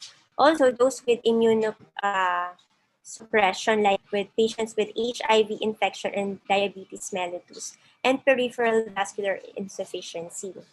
So sometimes, sa history, important na kapag nakakita ka ng ganitong nails, important na i-elicit sa history na baka nagkaroon siya ng tinea pedis for tinea pedis muna bago nagkaroon ng onychomycosis. Kasi usually, pwedeng mag-spread ngayon from the skin to the nail. So the most common cause is Trichophyton rubrum and Trichophyton interdigitale. So there are, like the tinea pedis, meron ding different types for onychomycosis or tinea ungum. We have the most common type, the distolateral and subungal type. So distolateral meaning sa distal nail plate and subungal under the nail. So yun yung under the nail na parang thickening, this is called subungal hyperkeratosis. So next. Next type is the proximal subungal type. So the organism are the Sterobrum and T. mangini. So they are described as white to beige opacity on the proximal nail plate. So compared with the distal, di ba dito yun kanina? Dito sa proximal subungal, dito sa may proximal side. Again, patients should be screened for HIV for immunosuppression as PSO has been considered a marker of this disease. Third type is the white superficial type. So it can present as white to dull yellow, sharply bordered patches anywhere on the surface of the toenail, usually from the T interdigital. So superficial lang siya. Ito sila. Okay. Compared with the PSO proximal, compared with the distal subungal, dito lang sa distal and sa ilalim. Last type, yun na pala yung last type. Okay. So, for the treatment, hindi enough, kapag super mild disease like one involvement of the nail, we can apply yung nail lacquer na antifungal. So, hindi available sa atin yung cyclopirox, but in our country, we have amorolfine nail lacquer to be applied on the nail itself twice weekly. Then, ang first line of treatment din, kapag marami ng digits ang involved, we have to give systemic antifungal like terbinafine. But it will take months. So, since mabagal yung growth ng nails, don't expect clinical cure agad. So, usually, mycological cure muna for few months to years, 6 months to 1 year, depending kung ang involved ay fingers or toenails. Is candidiasis. So we have yung most common yung candidal intertricho. So this, from the name itself, intertriginous area yung involved. Meaning hindi lang dito sa groin area, it can also involve yung area under the breast or inframammary. It can also involve the axillae and intergluteal area. So ang buzzword dito ay satellite pustules or papules. So, di ba, meron kang makitang erythematous area and surrounding that, meron mga satellite pustules or papules. So, there is dry and scaly to moist and oozing presentation. For the associated symptom, merong pruritus and burning pain. So, pwede din for mild disease or parang localized lang, sa isang area, we can give topical antifungal. Like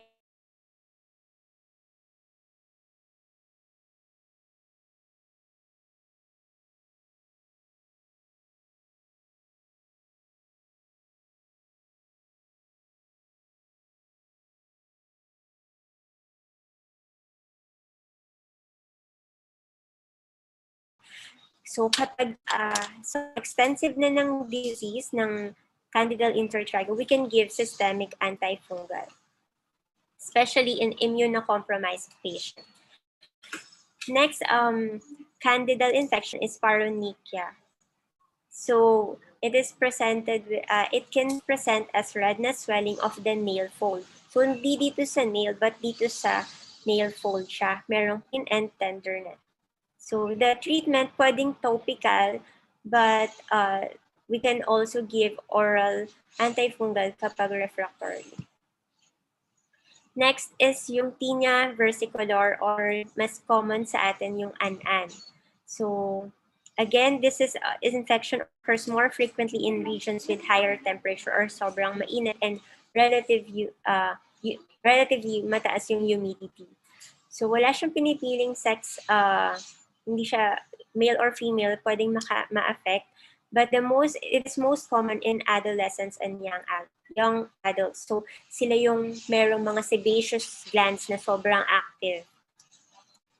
So the etiology, ito yung organism. So ito lang yung kailangan yung tandaan na Microsporum M44N, Malassezia 44, and Malassezia globosa, yung etiology niya. These are the predisposing factors. Again, nandun pa rin yung mga, kung may comorbids like immunosuppression and malnourished state. So, yung reason kung bakit siya nagiging white or hypopigmented kasi because of the azelaic acid of the fungi. This inhibits the action of the tyrosinase in the production of melanin, which results to yung pagkakaroon niya ng hypopigmented patches. So for PE, so we have scaly. So aside from being hypopigmented, kapag finial natin or palpate sila, we can see scaliness. So this can present as macules, then magkukuwales sila into patches.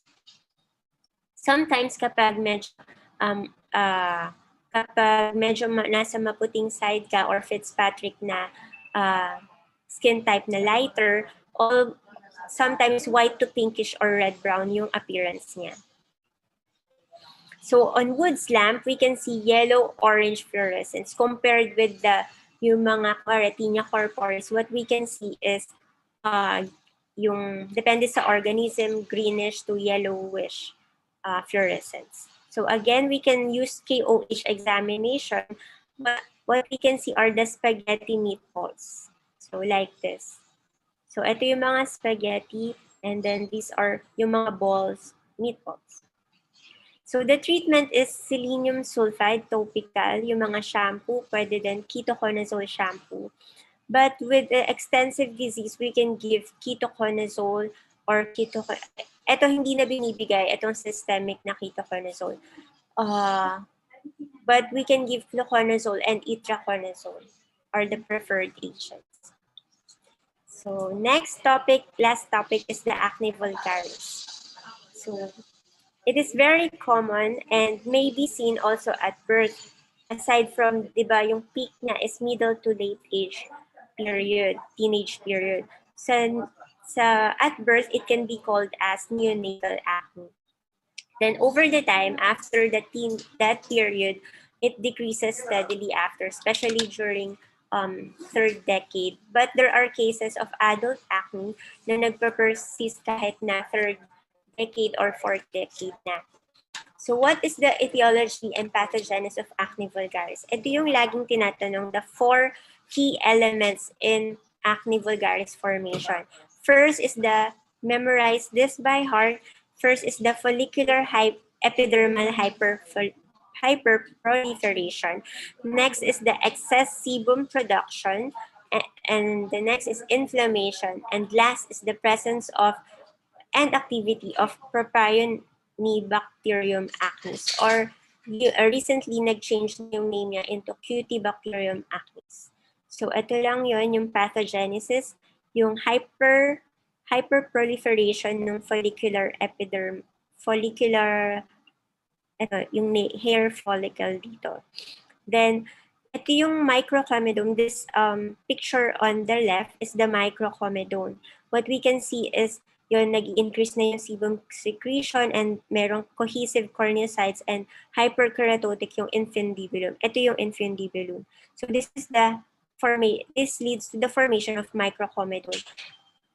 And then next, kapag sobrang dumami na yung mga sebum and corneocyte nag-accumulate dito sa may infundibulum, nagbinablock niya yung pore. So this is your comedone na.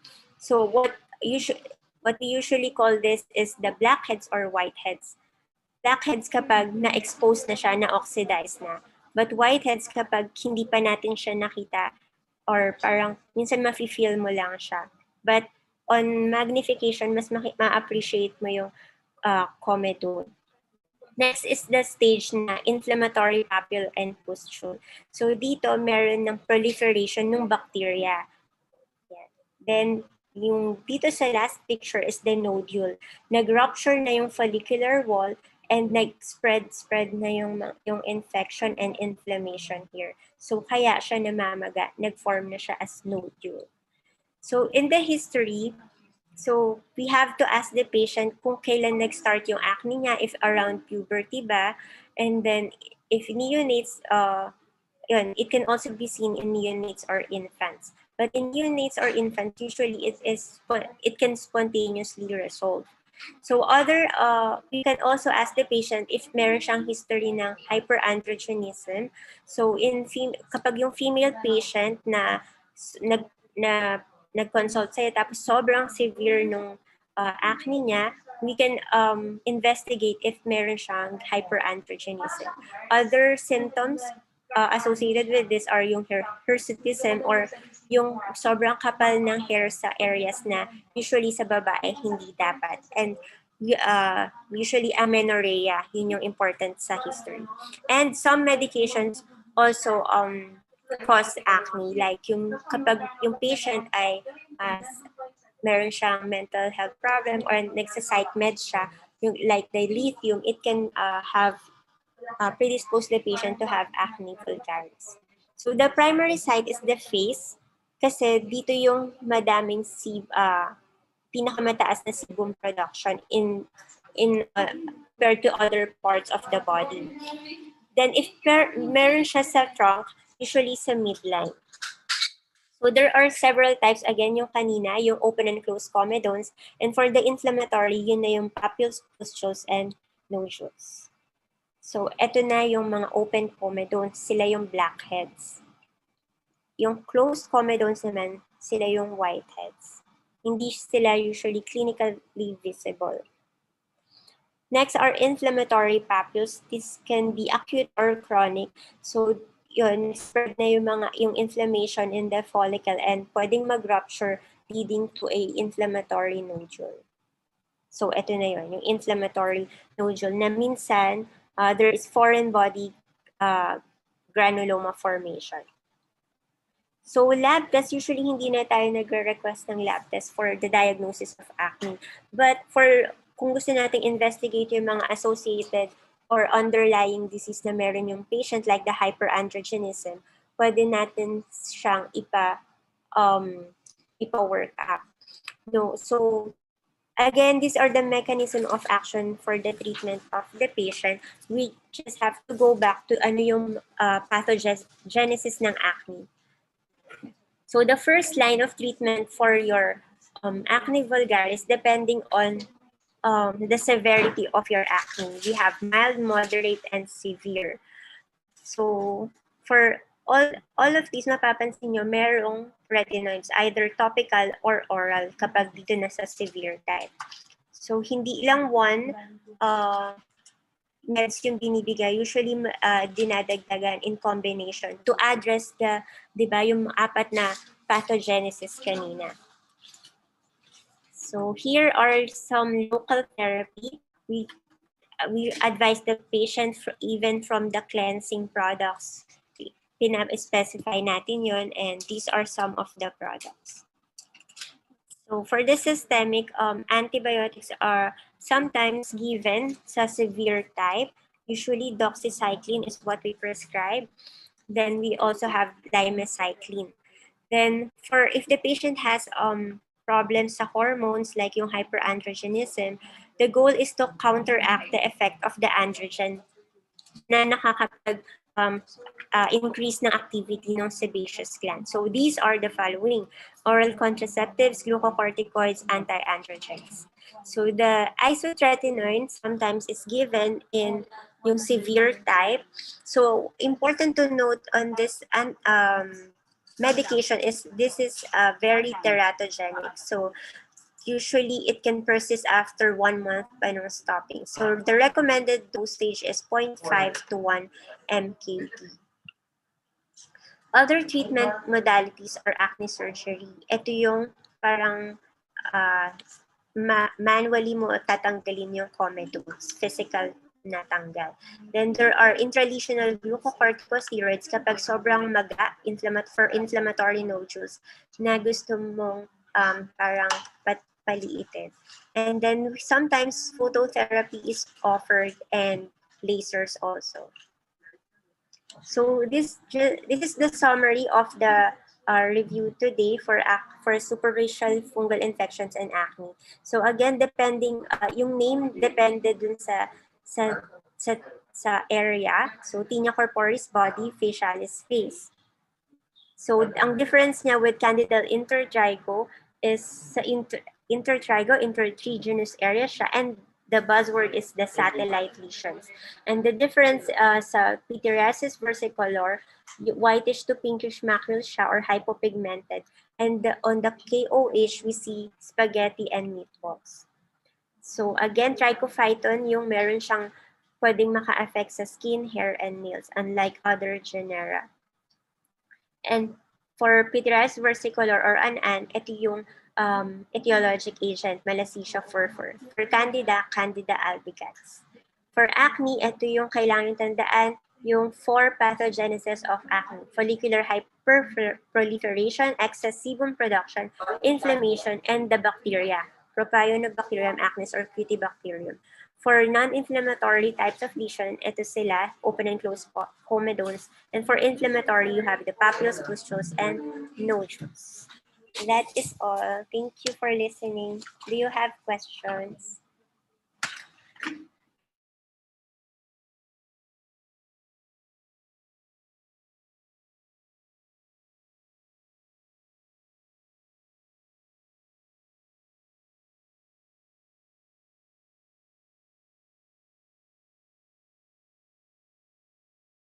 Okay na. So, next recorder.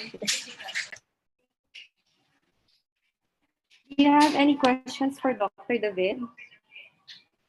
You may type it in the chat box po.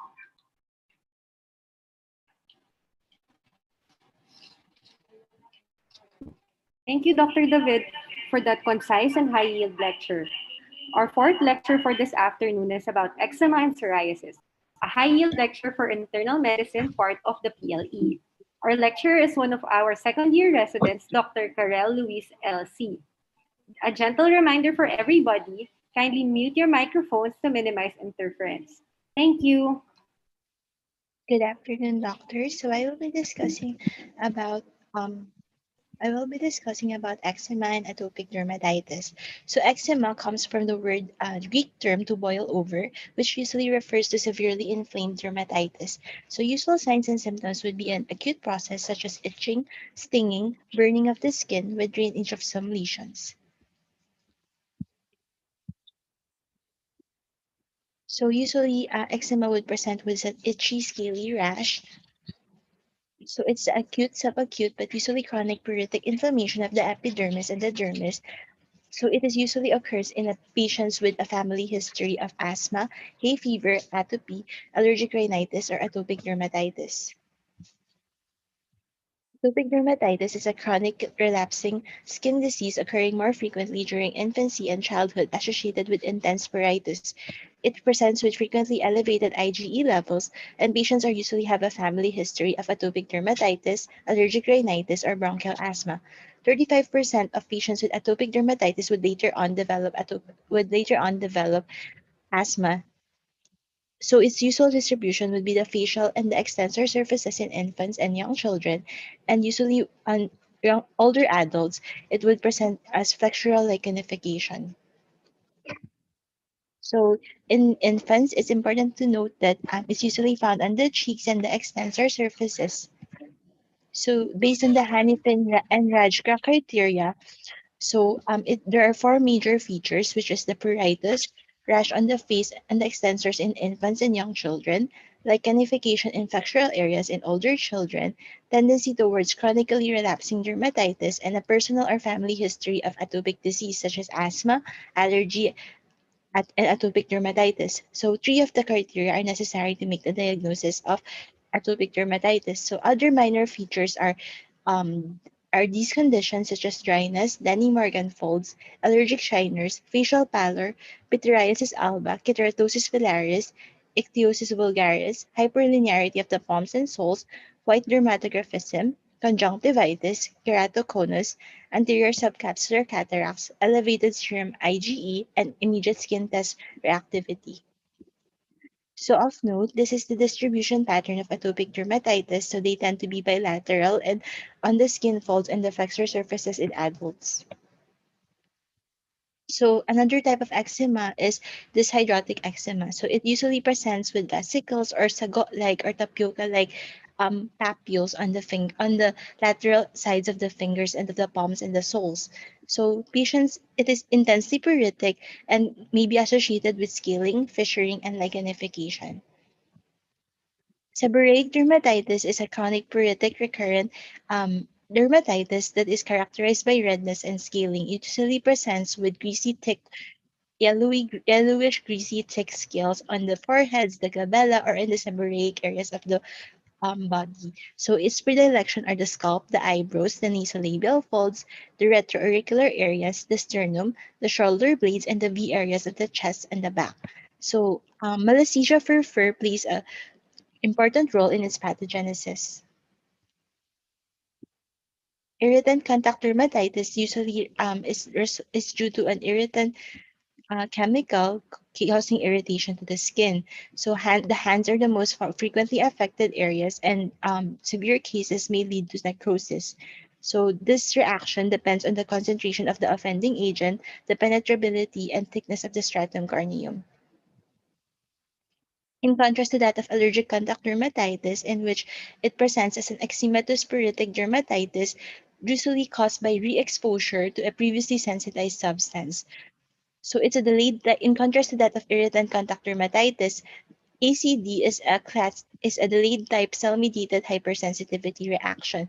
So it requires a strong exposure to an allergen and a second exposure. So exposure to a strong allergen may take a week or so, while exposure to a weak allergen may take months to years. So usual causative agents are rubber, neomycin, eardrops, nickel, and leather.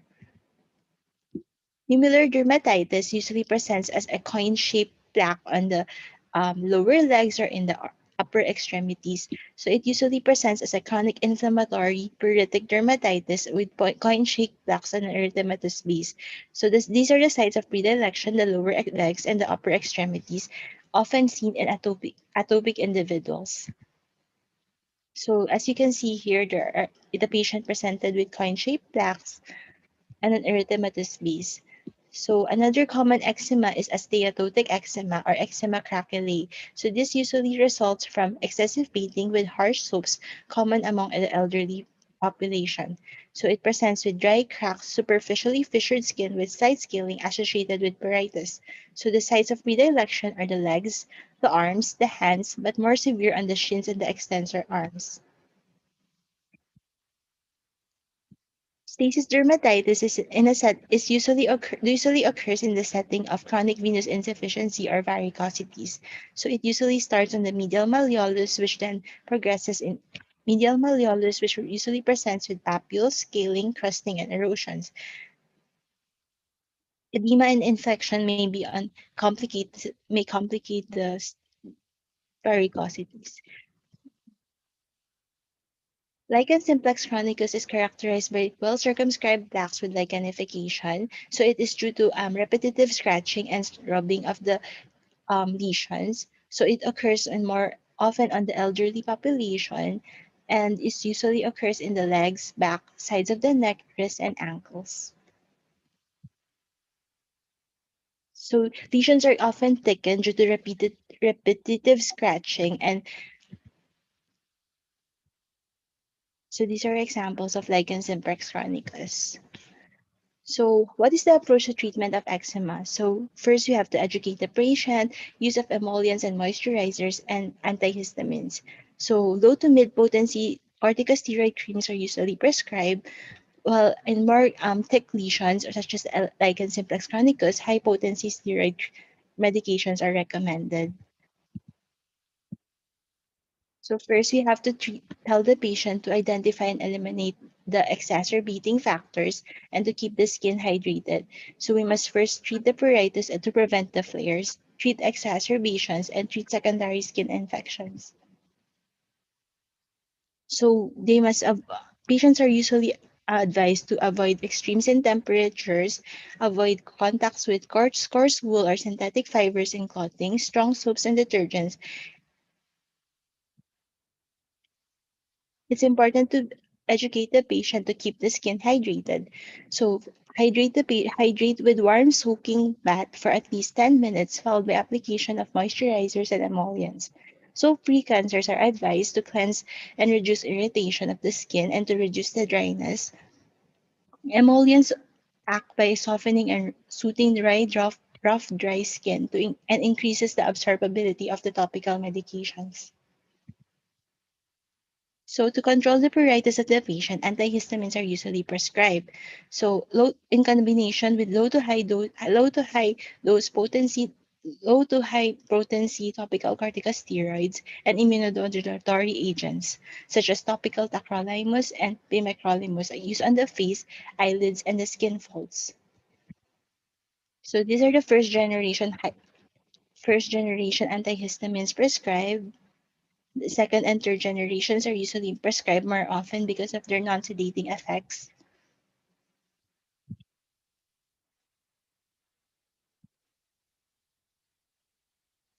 Topical corticosteroids are prescribed for patients with eczema due to their potent anti-inflammatory and immunosuppressive effects.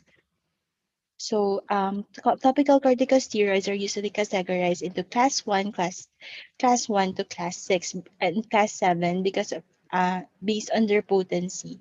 So, thick lesions are usually applied with high potency corticosteroids, while those with thinner lesions are usually given medium to low potency topical corticosteroids.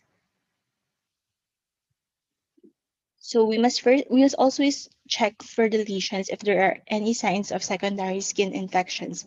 Most commonly, Staphylococcus aureus. So in case of bacterial infection, we must treat the patient with oral or topical antibiotics. Fungal infections may also complicate the disease, and so we must treat the patient accordingly. So patients with atopic dermatitis should be educated properly on their triggers, on the chronic nature of their eczema, and appropriate therapy to achieve effective control of their condition. So this is very important as it ensures cooperation and compliance, which leads to better outcomes. In cases of patients with refractory eczema, patients are usually given wet dressings. They are advised phototherapy or sometimes systemic therapy such as methotrexate, biologics, mycophenolate, mofetil, systemic corticosteroids, and sometimes in rare cases, patients with atopic dermatitis may be hospitalized. Phototherapy involves the use of light to treat a medical condition. Ultraviolet light therapy improves eczema by decreasing the inflammatory cascade. So, adverse drug reactions would be erythema, blistering, nausea, lethargy, and pruritus. So, for our second condition, which is psoriasis, so psoriasis is a chronic inflammatory skin disease with a strong genetic basis. So, it is caused by complex alterations in the epidermal growth and differentiation. So its incidence is prevalence varies from 0.1% to 11.8%, which is and equally common in males and females. It begins at any age, but it and more commonly on ages 15 to 30 years old. So for the history, we have to check for the age of the onset and the family history, prior course of the disease, the medication intake, and check for any nail findings or any joint involvement. So patients with psoriasis would usually present with well-demarcated, raised red plaque with white scaly surface. So auspit signs are punctate bleeding points which appears when the scale is removed, traumatizing the dilated capillaries below. Hebner phenomenon or isomorphic response is caused by traumatic induction of psoriasis on non-lesional skin and usually occurs 7 to 14 days after injury. So these are the different the presentations of patients with psoriasis. So the most common of which is the chronic plaque type psoriasis, so which presents with erythematous scaly plaques with silvery scales, as seen in this photo. Guttate psoriasis is usually smaller. Uh, Lesions would usually be zero point 0.5 to 3 cm in size and smaller in character than the chronic plaque type psoriasis. So this is small plaque psoriasis and inverse psoriasis. Inverse psoriasis would usually lack the characteristic scales and would present in the skin folds such as the inframammary area, the inguinal area. Erythrodermic psoriasis, so patients usually present with erythema with limited scaling with itching, and lesions are usually more generalized.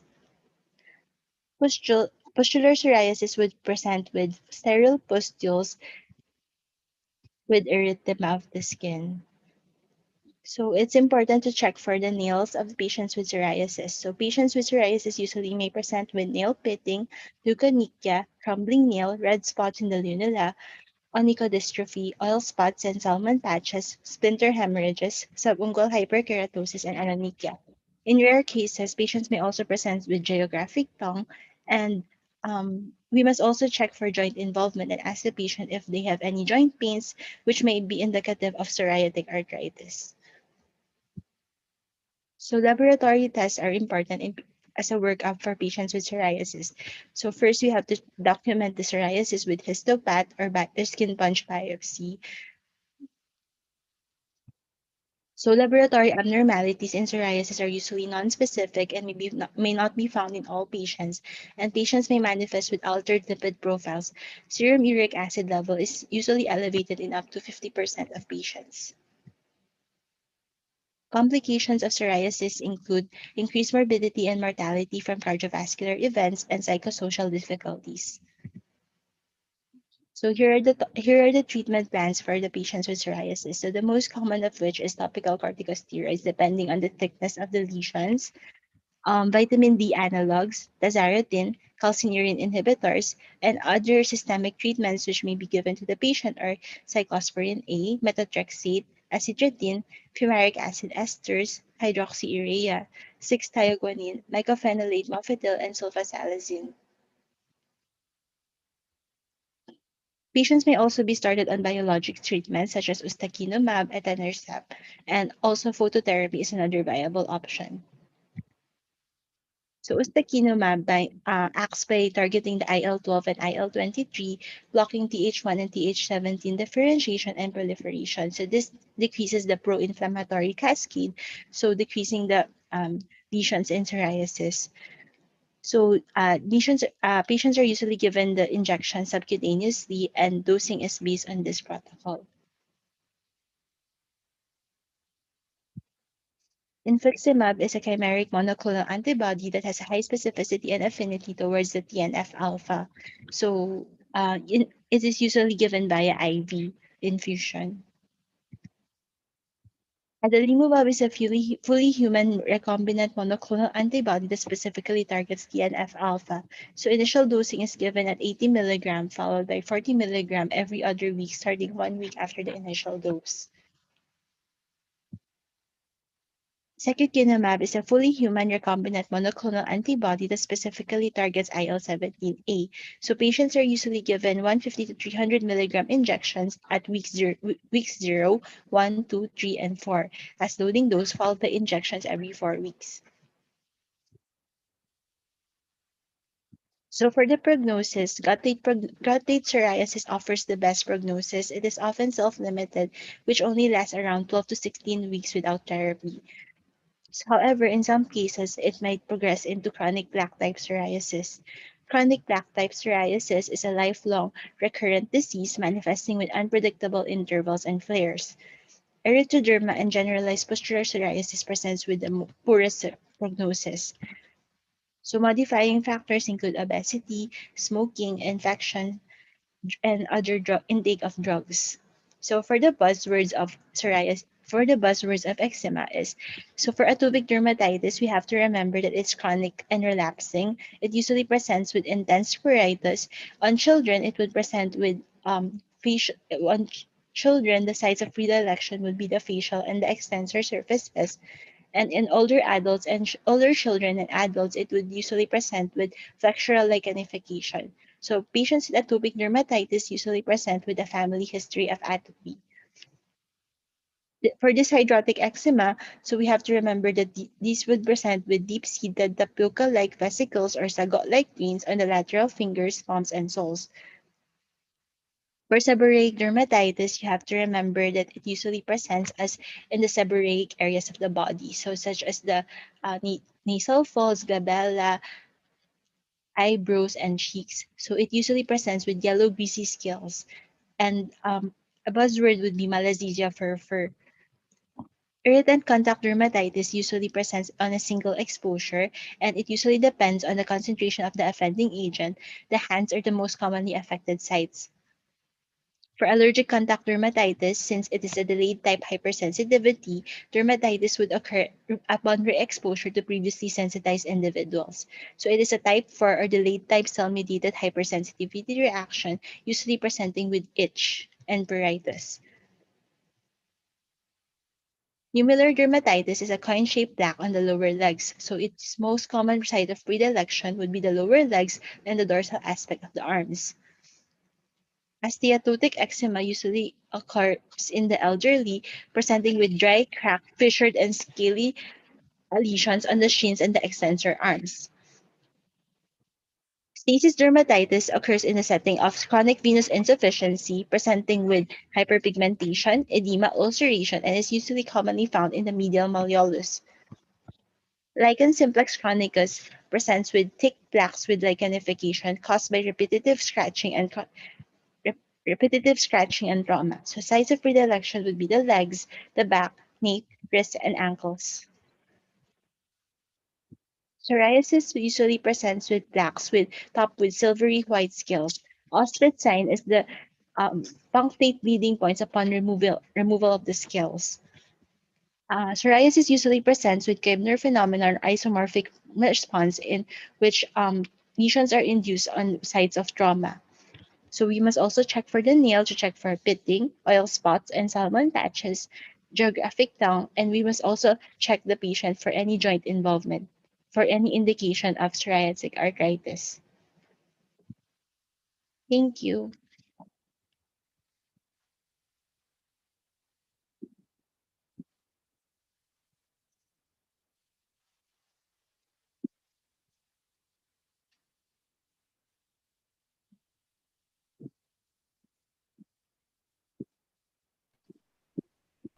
Thank you, Dr. C. Our next lecture is about Hansen's disease and the role of the health workers in Hansen's disease referral system. Our lecturer is our Assistant Chief Resident, Dr. Tanya Patricia T. Alas.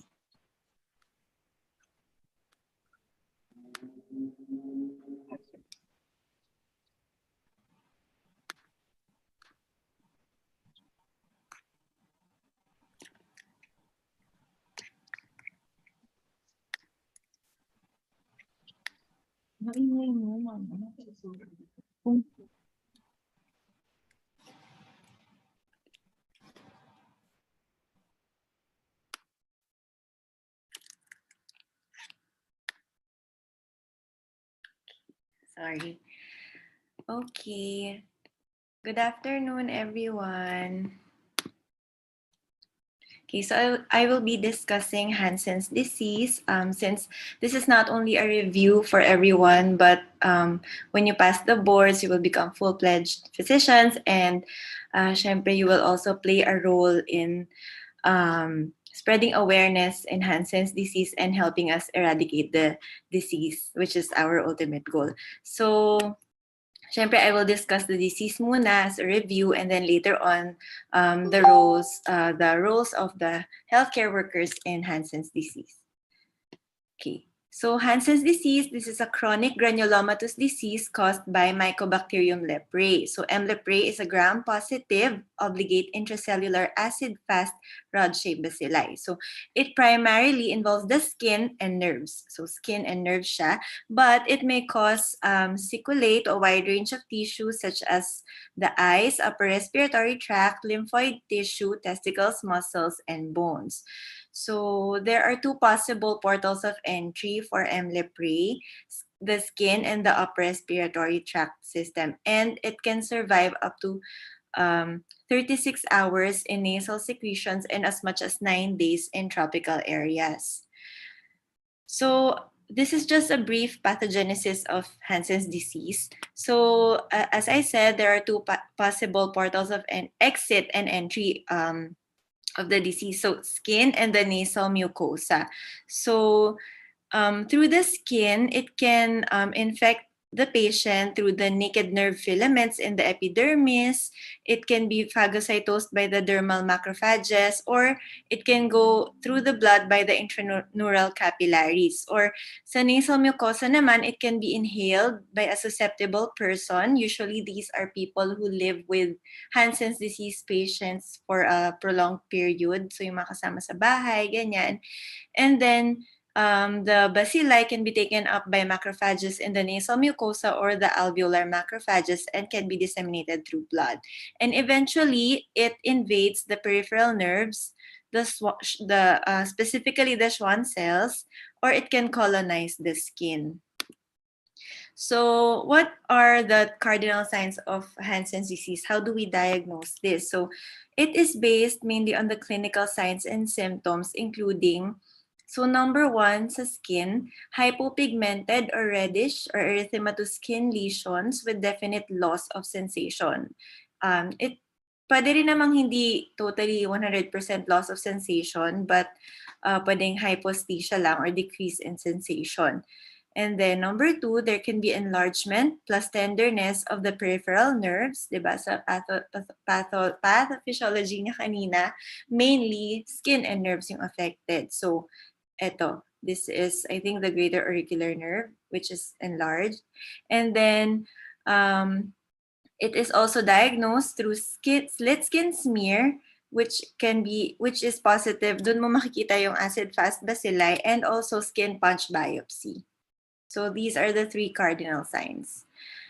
And then these are the nerves that can be involved in Hansen's disease. So besides skin lesions, when you encounter a patient with Hansen's disease, you should also examine the nerves, which is very important. Affectation of the nerves can also lead to disability.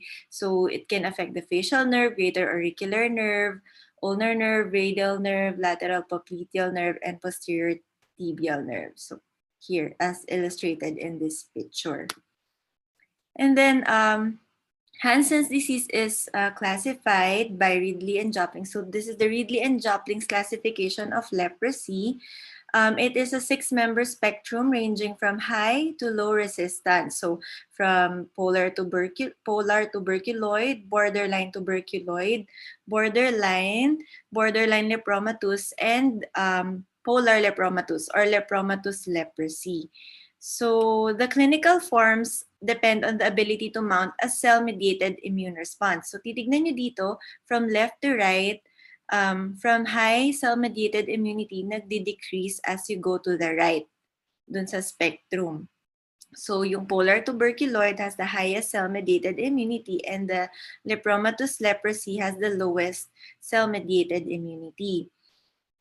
So as you go from left to right also, more bacilli are found in tissues in lepromatous leprosy kasi nga very low yung cell-mediated immunity. And then, diba, sa leprosy, there are two reactions which I will be discussing a little further later. Reversal reaction and ENL. So that's type 1 and type 2 reaction. So reversal reaction, it occurs in from BT to BL, and then ENL mostly occurs sa spectrum ng BL to LL. So, para lang mas madaling tandaan dun sa picture. And then, this is another way of classifying leprosy. So, on one end of the spectrum, yung mildest form, the indeterminate type, and on the other end is the most severe form, the lepromatous type. So in between, there is tuberculoid, borderline, or dimorphic leprosy, which is further classified under further divided into borderline tuberculoid, borderline, and borderline lepromatous. So these two are paucibacillary and these are multibacillary. So let's go through them one by one. So first, the indeterminate leprosy. So skin lesions for this type of leprosy are usually single, ill-defined. Big sabihin, hindi mo masyadong halata yung borders. And then hypopigmented, so lighter than the surrounding skin. Erythematous patches. So patches meaning flat. Okay, and these are usually AFB smear negative. Okay, kasi di ba parang kanina nasa spectrum na to yung negative kasi maganda pa yung cell-mediated immunity. So less bacilli sa tissues. Okay. Next is the polar tuberculoid leprosy or polar tuberculoid leprosy. So this usually presents a single or few asymmetrical, well-defined, hypopigmented or erythematous plaques naman. So here, nagiging elevated na yung lesion. So plaque na siya, tapos it can be annular. So kung mapapansin nyo, dito medyo may central clearing with elevated indurated borders. So it can be a little scaly also. Mapapansin nyo din sa lesions of leprosy are dry and hairless. And in this type of classification of leprosy, hypostatic and anhydrotic yung lesions ng patients. Okay. Next is the borderline tuberculoid. So these usually present with papules and plaques. So kung makikita nyo, they are also annular. Pero mas madami siyang lesions than the previous, than the tuberculoid, the TT, the polar tuberculoid leprosy. These lesions are also dry, annular with clearly defined borders, but kung mapapansin nyo, pwede magkaroon ng smaller papules near the larger plaques. So parang may satellite papule siya. Tapos these lesions have less erythema and less induration compared to the previous, and it may reach more than 10 centimeters in size. So multiple lesions siya than yung previous classification. So for this classification also, impaired sensation is the rule. So impaired yung sensation ng affected area. Next is the borderline. So this one naman, multiple lesions but asymmetrical pa rin. So these are well-demarcated lesions. So well-demarcated yung inner border with clear center and ill-defined outer border. So ito yung merong characteristic punched out appearance or yung Swiss cheese na tinatawag. So kung makikita nyo yung lesions, merong areas sa gitna ng plaques na clear or parang mukhang normal skin. So that's borderline. So kung mapapansin nyo din as we go higher, habang dun sa spectrum, nagiging positive yung AFB smear kasi bumababa yung cell-mediated immunity. Next is borderline lepromatous. So ito, many lesions na talaga siya. So padami din ang padaming lesions natin. Pero ito, roughly symmetrical na. So kanina madami, pero asymmetrical. Ito, roughly nagiging symmetrical na yung lesions. Then there are shiny papules, nodules, plaques, so more variety in the type of lesions. And these lesions have sloping edges. So that's borderline lepromatous leprosy. And then lastly, sa dulo ng spectrum is the lepromatous leprosy. So ito yung very numerous, and kung makikita nyo sa picture, nodules talaga siya. Nodules, papules, and plaques. And then patients have saddle nose deformity. Tapos madarosis, nawawala na yung eyebrows nila. So ito yung tinatawag din natin na leonine fascies. Okay, so there is diffuse dermal infiltration in lepromatous leprosy, and there can be enlargement of the earlobes, widened nasal root, swelling of the fingers, and hair loss is common. Okay.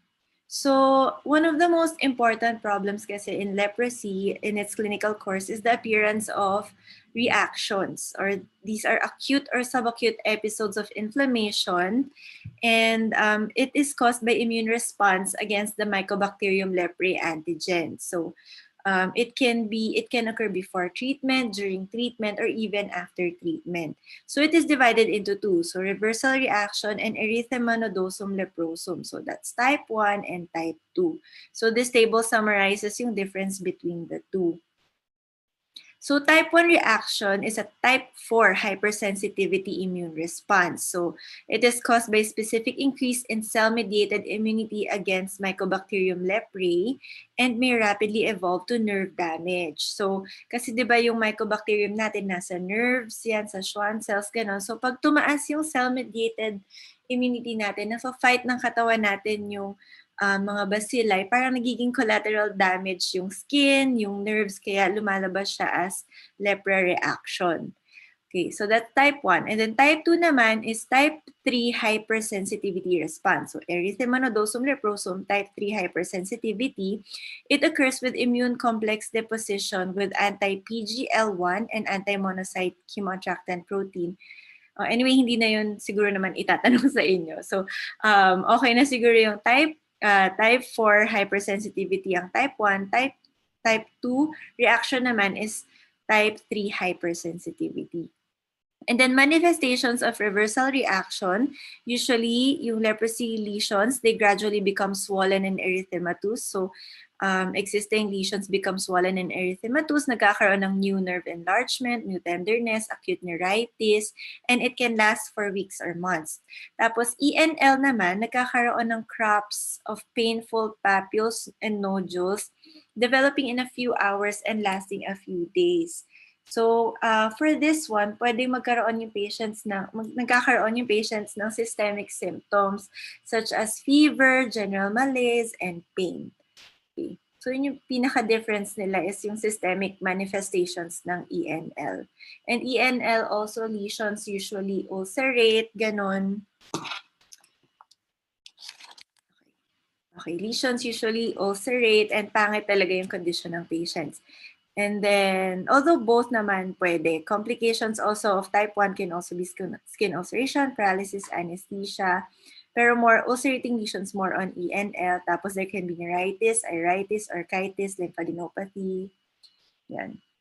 Okay, next naman. So, how do we differentiate naman reversal reactions from relapse? So, reversal reactions are usually sudden. So, within a few hours or within a few days, ganyan, nagkakaroon ng enlarged lesions yung mga patients or minsan new lesions na elevated, tender, gano'n. Pag relapse naman, these are usually slow and insidious. So, this occurs weeks to months. And then reversal usually occurs during treatment or within 6 months of stopping treatment. And then relapse, this usually occurs long after treatment is discontinued na. So usually after more than at least 6 months, so more than 6 months, doon magko-consider tayo ng relapse. And then for reversal reaction, some or all existing lesions become erythematous, shiny, and swollen. And for relapse, margins may also become erythematous. New lesions, hindi masyado sa relapse. Usually, yung mga previous lesions yung nagiging erythematous ulit. Pero dito, in some cases, reversal reactions, merong new lesions. And then, ulceration is unusual in relapse. Scaling is also absent. More common ang nerve involvement, pain, and tenderness ng lesions sa reversal reaction. In general, more yung fever and malaise, usually sa reaction yon than relapse. And then, if you give steroids to patients, if they respond well, then that's reversal, that's reaction talaga. Of course, for relapse, you have to treat this again with MDT. This will not respond to corticosteroids. Corticosteroids are not indicated in relapse. Syempre, you have to treat with MDTs. Okay. And then we also have the lepromin test, but actually we don't usually do this, but this is more for prognostication. So it is a prognostic test of an individual's capability to develop cell-mediated immunity to Mycobacterium leprae. It involves intradermal injection of 0.1 ml of heat-killed Mycobacterium leprae derived from infected armadillos. So the injection site is evaluated after 3 weeks. So this is a delayed type hypersensitivity reaction. So at 3 weeks, minimeasure yung induration, and an induration of more than 4 millimeters. Histologically, magsashow na yun ng granuloma formation, and meaning positive siya. So a positive reaction corresponds to acquisition of cell-mediated immunity against M. leprae. So this means that the patient is able to mount a specific response to the bacilli. So kung titignan niyo dito sa picture, so sa lepramin reaction, +4 sa polar tuberculoid. Kasi nga, ito yung may pinaka magandang cell-mediated immunity. Okay, so usually sa TT and BT leprosy siya positive.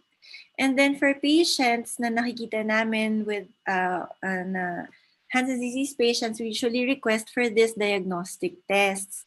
Siyempre, iinom sila ng medications, which I will be discussing later, and we need baseline parameters such as CBC or AST, ALT, BUN, and CREA, which may be affected by the intake of the medications, because ito yung gusto nating i-monitor sa mga patient natin. And important dito is yung G6PD also. We request this kasi this one should be normal because patients will have hemolytic anemia. Magiging susceptible yung patients to hemolytic anemia, which may be caused by dapsone if G6PD is decreased. Then we do slit skin smear generally on 3 to 6 sites on the lesions. And then skin punch biopsy, we do 2 stains, H&E, the hematoxylin and eosin stain, and the Phyt Faraco. So yung Phyt Faraco, we request this para makita yung bacilli mismo dun sa slide. And then other tests include urinalysis and chest x-ray also. For the medical management of leprosy, we usually give multi-drug therapy, and this is the most accepted standard treatment for leprosy, and it is started as soon as the diagnosis is made. So this is a combination of more than 2 anti-leprosy drugs, and it renders patients non-infectious within 1 month after starting treatment. So 1 month na nag-treat yung patient, non-infectious na sila. So ito yung itsura ng NDT natin. We have for paucibacillary and for multibacillary. We have for adult and child. So ito, kung makikita nyo sa taas, ito usually yung day 1 ng mga patient. Yan. Tapos, ito, per day na yan. So madali na siyang masundan ng mga patient. Pero syempre, ideally, pag sa community, supervised pa rin yung pag-take ng mga barangay health workers. Ideally, yung pag binibigyan ng gamot yung mga patients. And then for the treatment, so summarized in this table is the treatment for leprosy. So we have here the multi-drug therapy. So it includes rifampicin, clofazimine, and dapsone. And here are the alternatives. So usually, this row is for multibacillary and then paucibacillary with 2 to 5 lesions and paucibacillary with single lesions. So multibacillary, sa Northern Territory guidelines kasi if the bacillary index is 4 plus and above, we usually give it for 24 months. But if less than 4 naman yung sa slit skin smear, we can give it for 12 months. So that's the Northern Territory guidelines. For multibacillary, meaning more than 5 lesions, or patients with LL, BL, and BB spectrum, or more than or equal to 1 AFB. So once may detect kang AFB, multibacillary na yun. So we give rifampicin, clofazimine, and dapsone at these doses. For paucibacillary naman, we don't give clofazimine, we give rifampicin and dapsone. So paucibacillary, meaning 2 to 5 lesions, the TT and BT spectrum. Ibig sabihin, pag wala kang na-detect na AFB sa slit skin smear, pero sa biopsy, it's Hansen's disease, and clinically also the patient presents as Hansen. So these are the medications that we give, rifampicin and dapsone. For single lesion naman, we give rifampicin. Next, and this table naman shows lang the dosage for children. So this is the dose adjustment for children. And Hansen's disease can be a very disabling disease. So marami siyang pwedeng complications. So it can cause nasal deformities. It can cause wrist drop. So anong nerve ba kapag wrist drop? So pag wrist drop, radial nerve damage. Pag claw hand, ulnar nerve. Pag foot drop, common peroneal nerve. So baka tanungin din yun sa anatomy. Anatomy ba yun? Okay. And then other complications can be madarosis or yung natanggal na yung eyebrows niya, loss of hair. It can also cause lag of thalamus, pag na-affect yung facial nerve damage. And then it can also cause chronic wounds, especially kapag naging numb na yung skin niya sa paa, hindi niya na napapansin din na nasusugat siya. It can cause chronic wounds and sagging face. Okay, so now we go briefly lang sa role of health workers in Hansen's disease. Kasi when you pass the boards, you will pursue different paths for sure. So yung iba sa inyo magiging MHO, RHPs, DTTBs, and some will go into specialization. Pero ultimately, all of us will be part of the healthcare system of our country, and kailangan, important kasi we are doing this awareness campaign because our goal, syempre, is to eradicate Hansen's disease. And kailangan lahat tayo as doctors marunong mag-detect nitong disease na to para makuha natin, maganda yung case finding natin, and ma-refer nyo sa amin sa mga institutions na capable of treating HD, yung mga patients na makikita nyo. Okay? Para hindi lang mag-stop dun sa like, oh, nakita mo parang leprosy pero hindi mo naman na-refer. So, we are discussing this para malaman nyo na EAMC and other institutions are there para to cater to the needs of the Hansen's disease patients and to provide the medication. So, makikita nyo, Hansen's disease is treatable, is a treatable disease. So, kailangan matreat natin yung patients natin with HD. So we should be vigilant in case finding. So sana pag nag-practice na kayo and when you come across patients with leprosy, you will be able to diagnose and refer to us.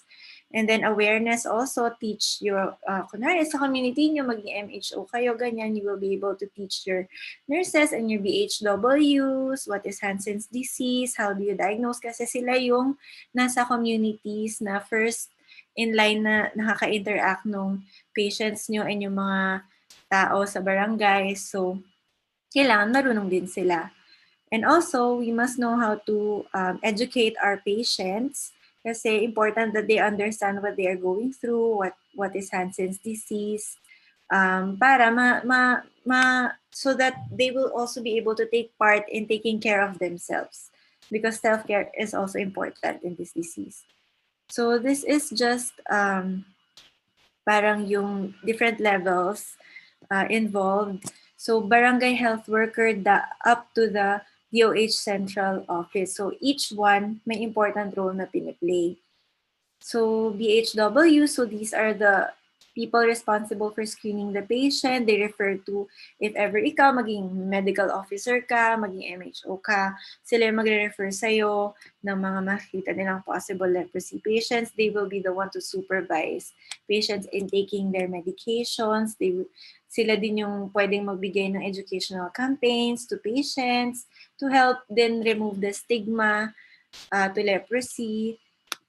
And then next is MHOs. So pwedeng kayo to. So we will be coordinating, monitoring, and supervising National Leprosy Control Program activities.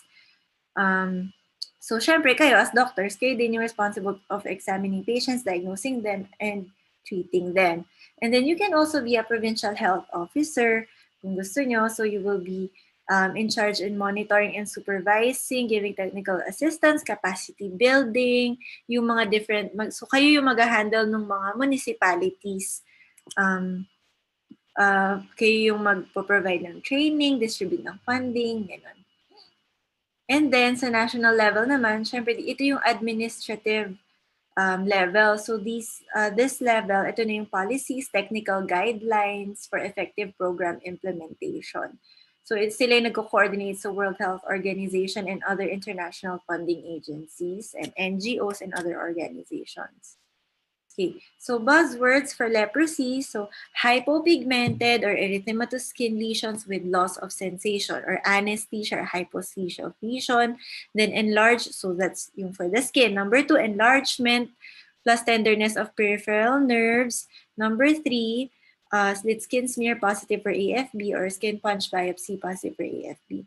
So this is my last slide. So this is just a summary of the spectrum of Hansen's disease. So we have under possibacillary, you have indeterminate and tuberculoid. So indeterminate, single hypopigmented patch. Tuberculoid, you have more often solitary, but sometimes you get few asymmetrical hypopigmented plaque. Okay, and then going to multibacillary, you have borderline tuberculoid, you have few to multiple asymmetrical annular plaques with satellite papules, so plaques and papules, and then borderline, multiple, asymmetrical pa rin.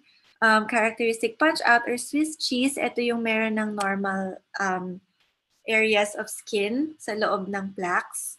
And then borderline lepromatous, many lesions, nagiging symmetrical na siya, tapos nagkakaroon na ng papules, nodules, plaques with sloping edges. And then lastly, lepromatous leprosy, numerous, sobrang daming lesions sa face, sa ears, sa trunk, sa extremities, kakaroon ng saddle nose deformity, loss of hair sa eyebrows or madarosis, and then symmetrical na yung lesions. So AFB smear as you go down the spectrum, tuberculoid, negative AFB kasi good cell-mediated immunity. Lepromatous leprosy, positive for AFB smear, sobrang daming bacilli sa tissues kasi poor cell-mediated immunity. And lepromin test, +4 sa tuberculoid kasi nga good cell-mediated immunity, di ba? Lepromin test is just that prognostication. So test lang siya for cell-mediated immunity. So that's my last slide. Thank you for listening. And God bless the board.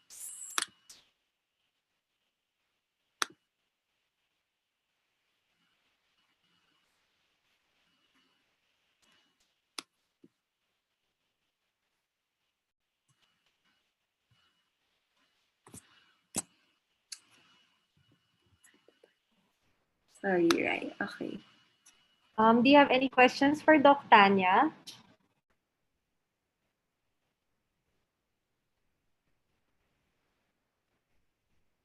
Okay, thank you, Doc Tanya, for enlightening us on Hansen's disease and our role as healthcare workers.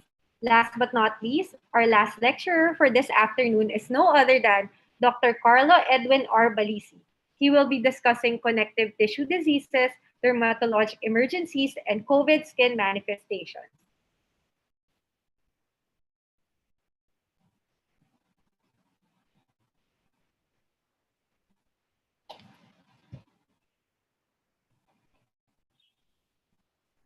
Okay, good afternoon, everyone. Riza, can you hear me? Yes, Doc, I can hear you.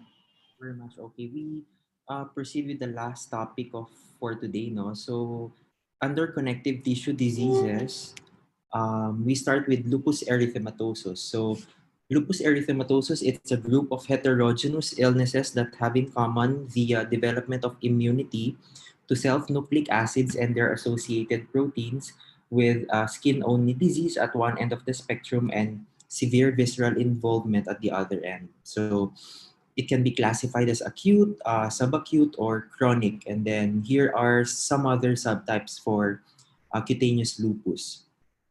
Under acute cutaneous lupus erythematosus, it is usually characterized by the presence of butterfly rash or the mala rash as seen in the picture. It is defined as the confluent symmetric erythema and edema centered over the malar eminences and the bridges over the nose. So nasolabial fold are characteristically spared as seen here in the picture. Subacute cutaneous lupus is being characterized by erythematous macules and or papules that would evolve into hyperkeratotic papulous squamous or annular polycyclic plaques. So it is usually predominantly seen in sun-exposed areas. So discoid lupus erythematosus being characterized by sharply demarcated coin-shaped discoid erythematous plaques covered by a prominent adherent scale that would extend into the orifices of dilated hair follicles. So some other forms of cutaneous lupus erythematosus would include LE would be lupus erythematosus. So LE profundus, the presence of firm nodules 1 to 3 centimeter in diameter. Lupus erythematosus tumidus, characterized by urticaria-like plaques. So, as explained a while ago, urticaria is being defined as the presence of evanescent wheals. So other forms, we have hypertrophic DLE or discoid lupus erythematosus. It only means there's hyperkeratosis normally found in classic DLE. So mucosal DLE, on the other hand, would tell us that it's present in the oral mucosa, which is the most frequently affected mucosa for DLE. So diagnostic tests that we can request if we are suspecting lupus in a patient would be our classical ANA test with profile. ANA is known to be positive in more than 95% of SLE patients. We have anti-dsDNA specific for SLE, and here's a list of other tests that we can request. So we can also request immunohistology, lupus band tests, and other lab tests that we can request to rule out the presence of affectations of other internal organs. So we do chest X-ray, kidney profile, liver profile. So we should evaluate the patient to rule out underlying SLE disease. So under local therapy, we can start the patient. Very important would be sun protection. So another one would be topical corticosteroids, as mentioned here, topical calcineurin inhibitors, pimecrolimus or tacrolimus, intralesional corticosteroids to some other patients. So systemic therapy for lupus, we can consider giving them antimalarials as noted here, immunosuppressives in the form of methotrexate, isotretinoin, acitretin, or thalidomide. We can also give them systemic glucocorticoids around prednisone 20 to 40 milligrams per day. So we proceed with dermatomyositis. It's an idiopathic inflammatory myopathy. It is known to target the skeletal musculature and or the skin, which would result in symptomatic skeletal muscle weakness and or cutaneous skin disease. So only idiopathic inflammatory myopathy, ang DM, that expresses a characteristic pattern of primary cutaneous inflammation. So the classic dermatomyositis will have a cutaneous involvement in 30 to 40% no adults, and 95% are present in children. And most frequently it would appear in the 5th to 6th decade of life. So etiology, pwedeng infection or environmental factors.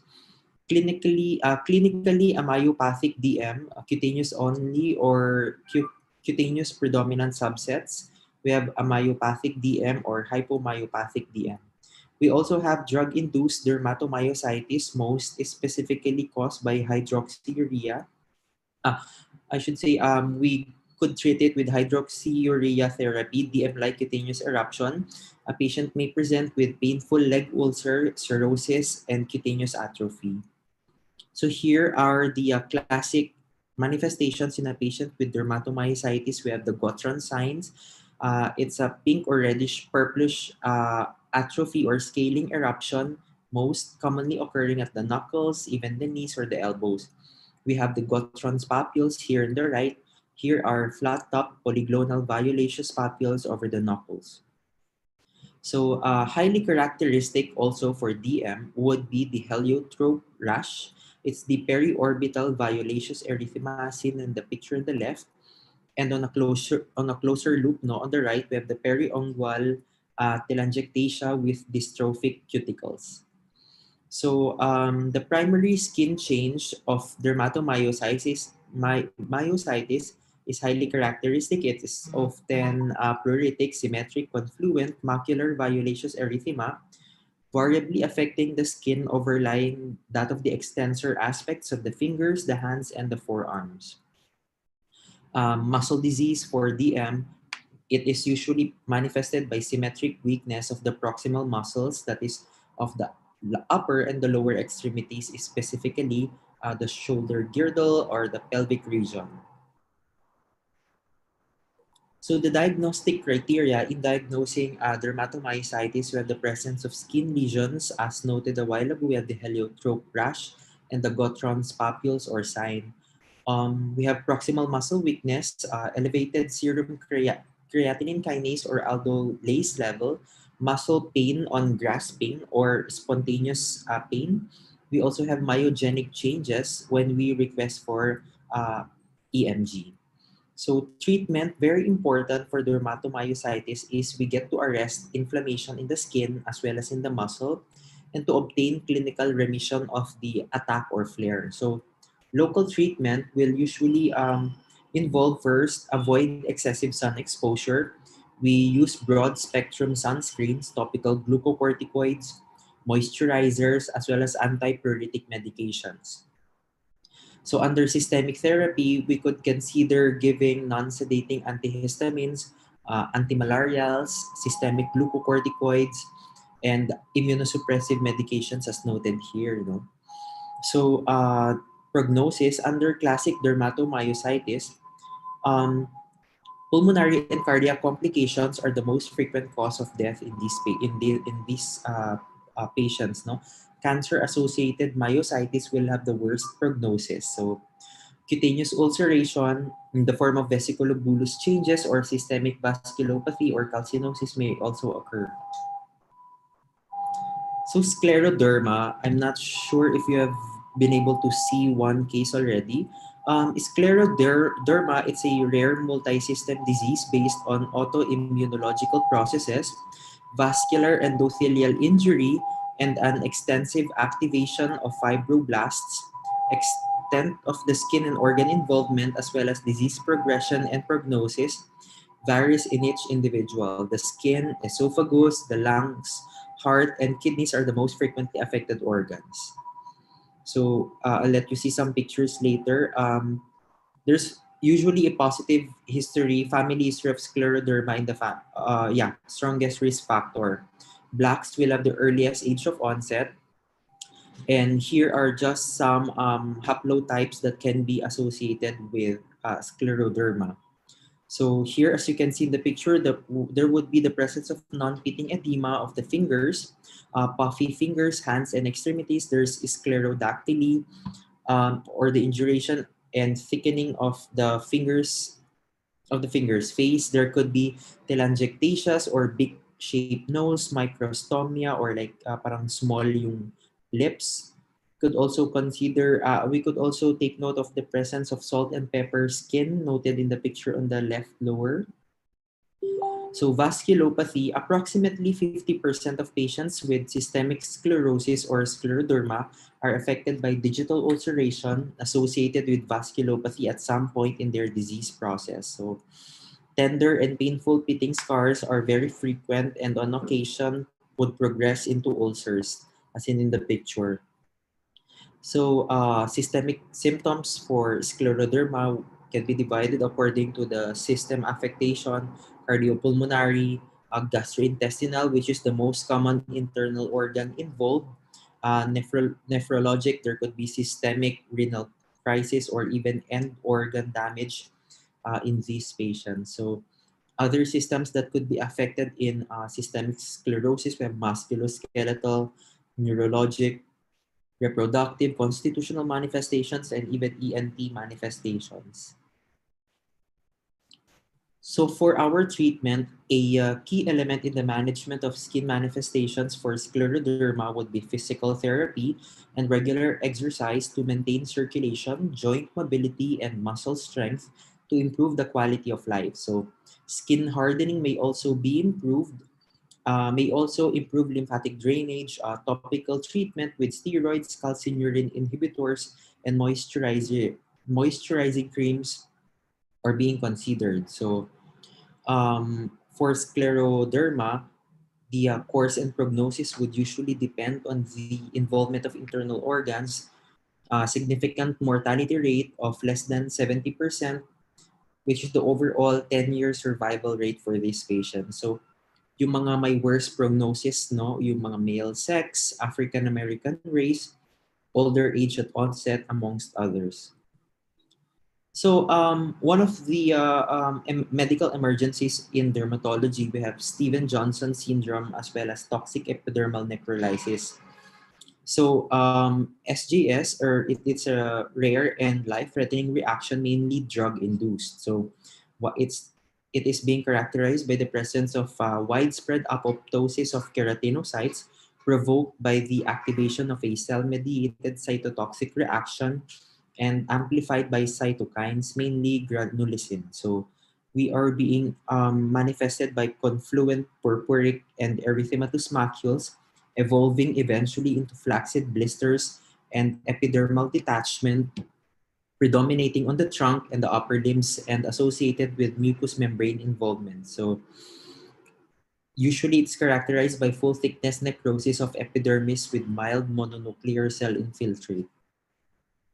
So clinically, it would begin within 8 weeks after the onset of drug exposure. So very important na for patients who are presenting with a generalized parang blistering disease at the ER level, we get to ask for past medical history as well as drug intake, especially for the past 8 weeks. So non-specific symptoms may be present prior to the appearance of the manifestations, and also there could be mucous membrane involvement and exanthema. So Nikolsky signs positive on erythematous zone. So it is being defined as the dislodgement of the epidermis by lateral pressure. So pag prines mo yung skin affected, there could be a dislodgement of that particular epidermal area. There could be flaccid blisters or detachment of epidermis. So SGS, TEN and SGS, they are acute life-threatening mucocutaneous reactions characterized by extensive necrosis. And here, it would just differentiate na yung SGS is the involvement of less than 10% of the body surface area, while TEN na ang definition niya kapag more than 30% of the body surface area ang affected. So, in between 10 and 30%, that is the SGS-10 overlap, which is the involvement of 10 to 30% of the body surface area, most commonly induced by same medication, no? SGS may progress to extensive skin loss resembling TEN. Histologic findings are indistinguishable between the two. So high-risk drugs that we could usually see in patients presenting with SGS-10 are sulfonamides, aromatic anticonvulsants, allopurinol, oxycams, our usual NSAIDs, lamotrigine, and nevirapine. Detachment would eventually progress for a period of 5 to 7 days. Will eventually reach a plateau phase. Eventually, progressive reepithelialization occurs. So, most common complication would be sepsis or systemic organ failure. So hospital mortality rate overall, it's 22 to 25%. So mas mataas lang yung mortality ng TEN, more than 30%. So treatment, early recognition of the drug causation and to withdraw that offending drug. Supportive care lang naman talaga madalas yung treatment ng SJS-10 in the form of fluid replacement, electrolyte correction, nutritional support, and wound care. So other treatments we can consider topical corticosteroids, IV immunoglobulins, or plasmapheresis or hemodialysis. So we now proceed with the cutaneous manifestations of COVID. So many of you, I think, would be encountering COVID at the wards or even at the ER level. So this is just a run through of the different manifestations we have seen previously. So number one, we have acral areas of erythema or edema with some vesicles or pustules or pseudochilblains. So some patients may present with um, purpuric areas affecting the hands and the feet, usually asymmetrical. Pwedeng namamaga yung feel or namumula yung kanilang mga hands and feet. So it could also be manifested by vesicular eruptions or akala nyo parang chickenpox ganyan.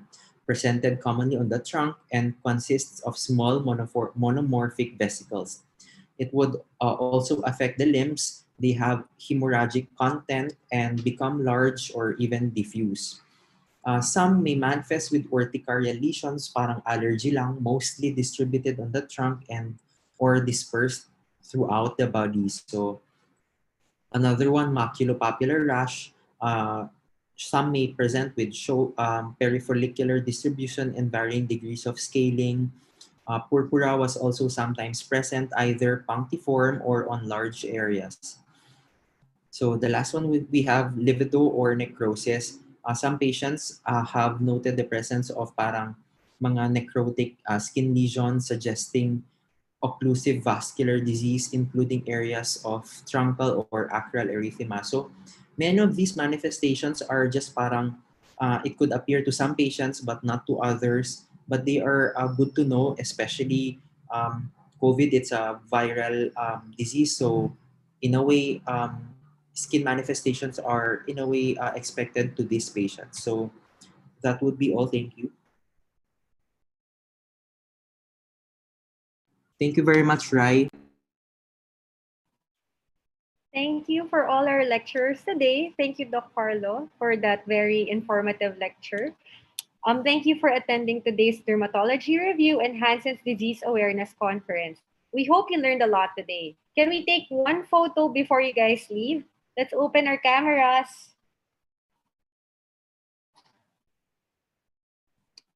Hi guys, let's open our cameras.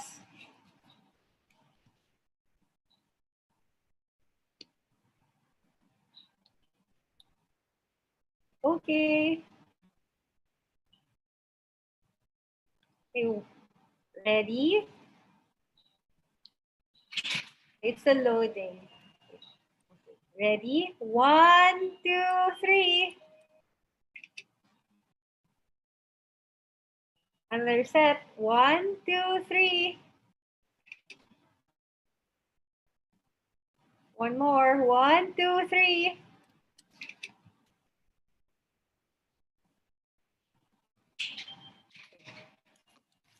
If you want to get a hard copy of our very high yield reviewer, feel free to drop by the EAMC Skin Center to get a free copy.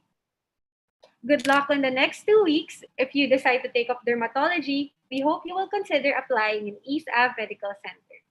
See you on the other side, and thank you for attending again.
Thank you, Riza.